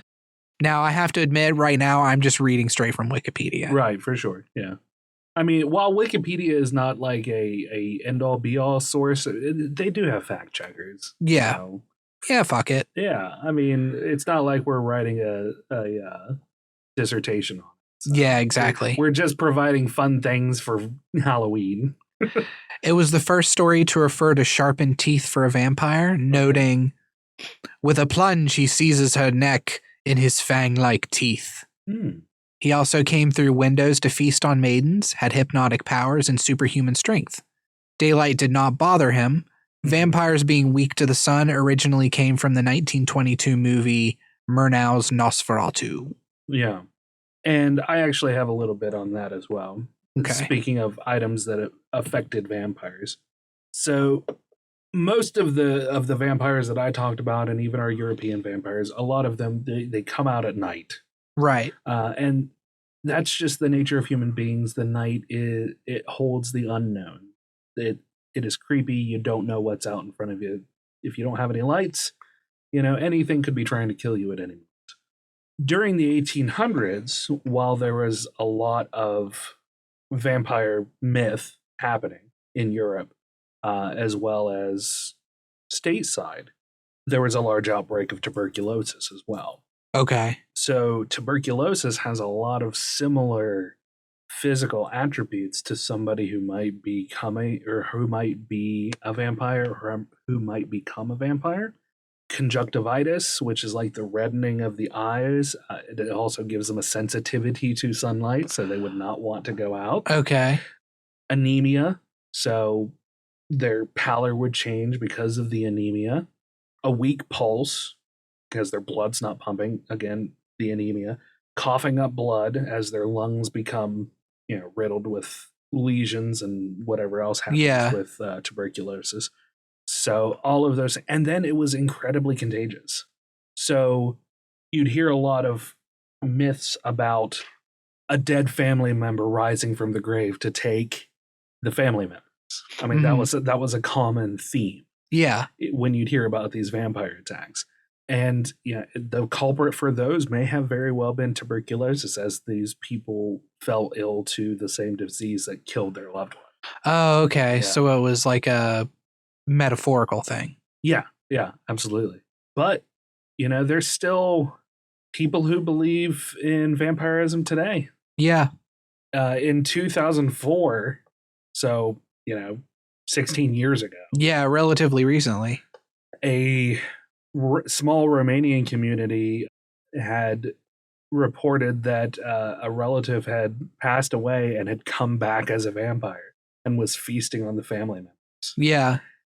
And so 6 weeks after he was buried, they came out, dug him up, pitchforked his heart out of his chest, found that he had blood all over his mouth and such, burned the heart, mixed the ashes with water, and drank it so they could regain their power because he was draining their life force from them. Yeah, and from the video we just watched, she said that it made her feel better. Yeah. I mean, that's obviously the placebo effect because he wasn't a vampire and drinking his ashy heart does not heal you. No, not in any stretch. So, but yeah, weird things, man. Yeah. Weird things even all the way to this day.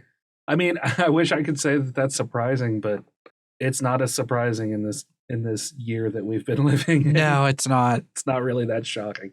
So yeah, that wraps up everything that I have about vampires. Yeah, that wraps up everything I have too. Awesome. I mean, there's modern vampires, there's like psychic vampires, which I didn't cover at all because I think psychic vampires are kind of boring. Psychic vampires or energy vampires? Psychic vampires. Okay. Energy vampires are 100% a real thing. Okay. Have you ever heard of an energy vampire? Yeah, somebody who like sucks your energy from you, like they just feed on that energy. Yeah. So like you come in and you're bright-eyed and bushy-tailed and ready to go, and that other guy who comes in and he's always like super happy-go-lucky and great. Maybe he drags in, but then he gets better over the day and you just kind of drain away. Energy vampire. Energy vampire. Yeah. 100%. So we should eat his heart? We should eat his heart to gain our energy back. Yep. Don't do that. Or do it and tell us. No, don't do that.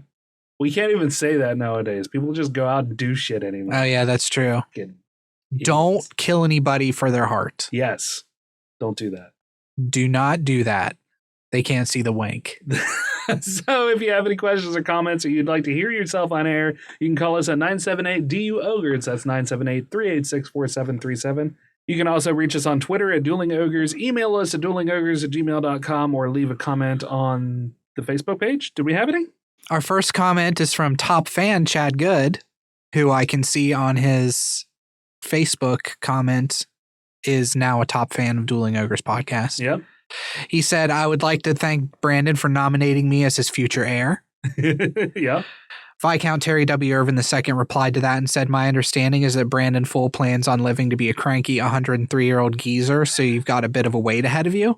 I wonder what episode 10,313 will sound like along with Rim and Brandon still cranking along. I will be long dead by that point. The hamburgers having taken my life. We also have a comment from Viscount Terry W. Irvin II who says, good to see you gents back after a moderately long hiatus. Rim's insight and advice on interviews/cover letters was spot on, smiley face. Yay! Yeah, you did it. Yay! I think that hearing a little bit about what's going on in both of your lives and the life of a guest co-host, etc., adds to the podcast. Okay, so we'll keep doing it. helps listeners get to know you both and makes the podcast, including the topics, more interesting. Based on a single response from... More like sitting down and listening to a conversation between people you know than just a couple podcasters discussing various topics. Yeah. Now, we also had a comment from Nega Larry on Twitter who said the same thing. Okay. That he appreciates us talking. Good. And then we have one more comment from the Diamond Man, Stephen Hines, who says, "Great episode, dudes. I didn't pester you enough during hiatus, or I didn't pester you during your hiatus because I figured you two had enough on your plates during the apocalypse of 2020. We still haven't watched the new Bill and Ted, but we're looking forward to it. The advertising in UFC 4 sounds ridiculous. An effort was made to launch a similar campaign for one of the Spider-Man movies. They wanted ads on all of the MLB bases, walls, etc., but the league thought it was ridiculous.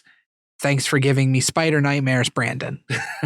Also, I love it when you two share what's going on in your lives. It's like catching up with old friends." So 3 people. Yeah. 3 people said it's a positive thing, so we're going to keep doing it. All 3 who have been on our podcast. 2's company, 3's a crowd.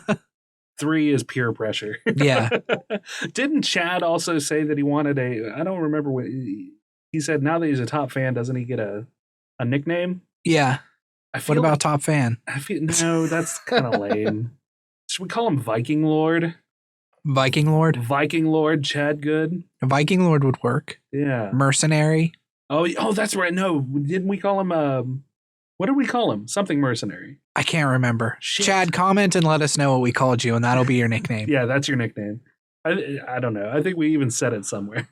Or somebody did. I don't know. Yeah. I'm combing through the comments. That would take too much work. I just spent like 2 hours rewriting my vampire notes because I lost those as well. I forgot to put that in there. Also, I'd like to jump in and thank David once again for being on the podcast. You can go pre-order Dial P for Peanuts at any of your local comic shops. It launches November 25th. And while you're waiting for that, you can always go check out the movie or buy the comic version that inspired the movie of Rottentail. The graphic novel and the movie are both available on Amazon. The graphic novel is available in paperback. It's Prime. There's only 5 left in stock. You can totally check it out, $9.99. Rottentail, you can watch if you have Amazon Prime. I had not watched it at the point of the interview, but in the weeks hence, I have. Oh, you did? Yes. And it was pretty delightful. He'll be the first to tell you that it's campy and kind of grotesque and a little off the beaten path, and it 100% is. And it's wonderful. It's wonderful in that. Directed by Brian Skiba, starring Dominique Swain. You may remember Dominique Swain from Lolita, Face Off, Alpha Dog. Rottentail himself is played by Corin Nemec, I think is how you say his name. I might have butchered it, but hopefully not. What I remember him most from is actually Stargate SG-1. But he was also on 90210 and Parker Lewis Can't Lose. Oh, okay. So throwback to all of you 90s, 80s, 90s kids as well. But I remember him. I was a big Stargate fan for the shows, so I liked him in Stargate SG-1. Yeah, so definitely check it out. He has other comics too. You can just search David C. Hayes and find a bunch of comics that he's worked on. Yeah, comics, movies, I mean, just all sorts of things. Very prolific guy. Yeah. We'll also have a link to his previous episode 112, I Am the Wolfman, I Am the Swamp Thing. Yes. Cuckoo Cuckoo. Man, sometimes I come up with these titles and I'm just like, what was I high on when I came up with these? Obviously, allergy medicine. Clearly. Episode 111 was called Lubricate That Funny Bone. That may have been the episode that had the grease it up and slide it in your nerd hole as well. Oh, it could be, yeah. I'm not 100% sure, but either way. Make sure to subscribe on our website at duelingogres.com for news, shows, and articles pertaining to some of your favorite geek news. Also, we have a store if you want to check out our merch. I've just dropped a lot of new winter merchandise. If you're a patron, you also get, if you are in the $5 tier, you get 10% off of anything in the store, off of your order. And if you're anything above that, you get 15% off. Oh, nice. Yeah. This is really an opportunity for me to play with WooCommerce. Like that's a lot of what the store stuff is. Like, of course, buying the merch helps us and contributes in its own way. But it's a lot of fun for me on a personal level to just kind of build this store out and experiment. And yeah, you've been pumping out a lot of new stuff. Yeah. So I know that a lot of our feed has been kind of filled up with just merchandise. If you buy something, great. If it's annoying, sorry. It's really just an experiment and me enjoying the website. Yeah. That's really all it is. So, but if you like the stuff, go ahead and get something. Yeah, grab yourself a hat. Yeah. We have hats now. Yes, we've got beanies. I know that I'm trying to think of a design. Stephen Hines wants a ball cap, and I'm trying to think of a good design for that. I thought I was going to do the podcast dump. That's the new one. That's the brand new one. I don't have anything past that, so everything's going to kind of drop off for the time being.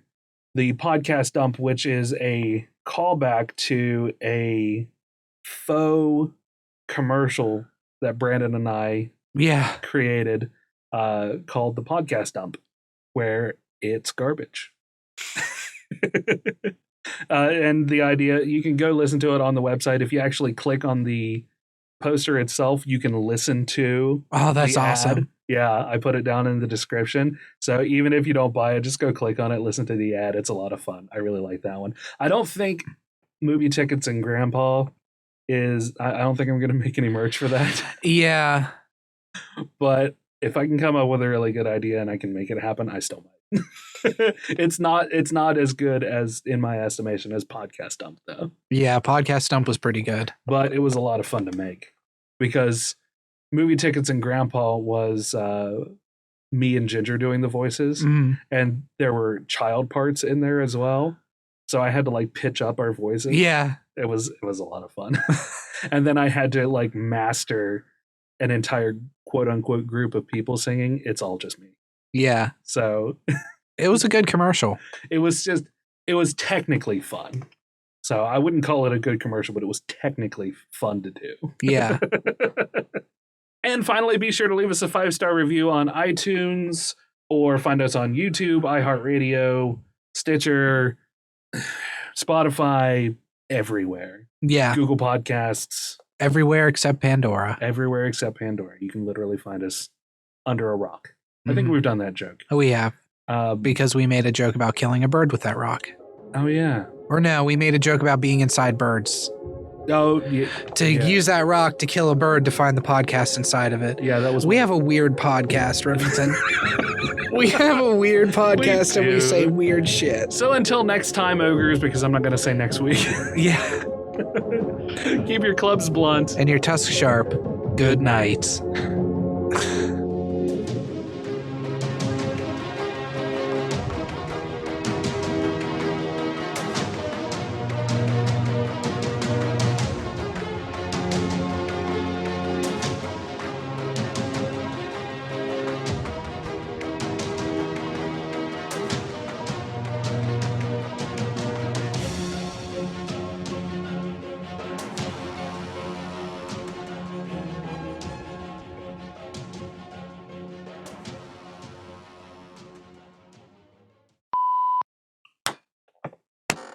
It's a double clap.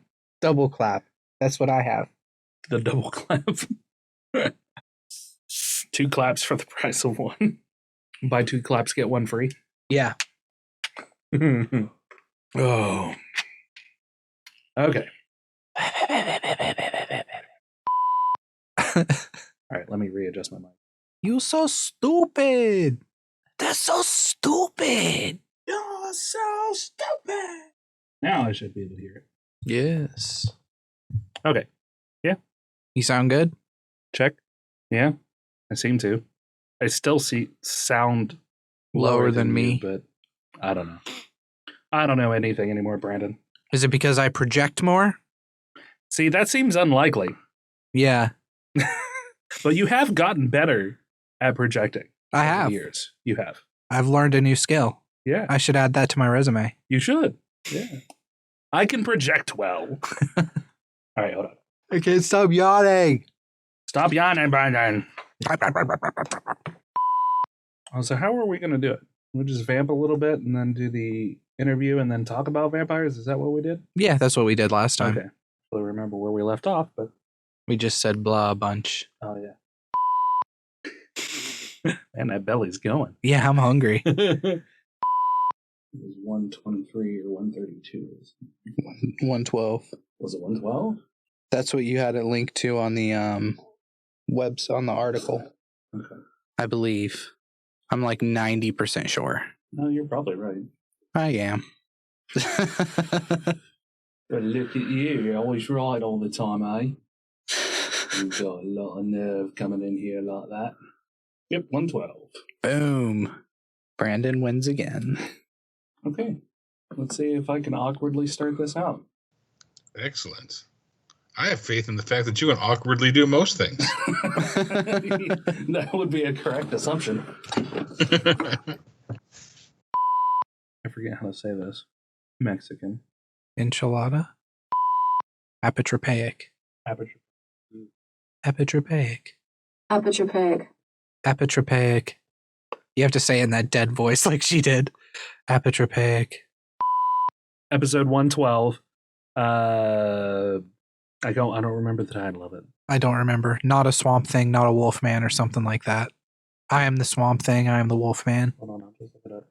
I am the Swamp Thing, I am the Wolfman. Not a Swamp Wolf. Just gonna keep saying it. Swamp Wolf Party. Oh, I guess, yeah, 112.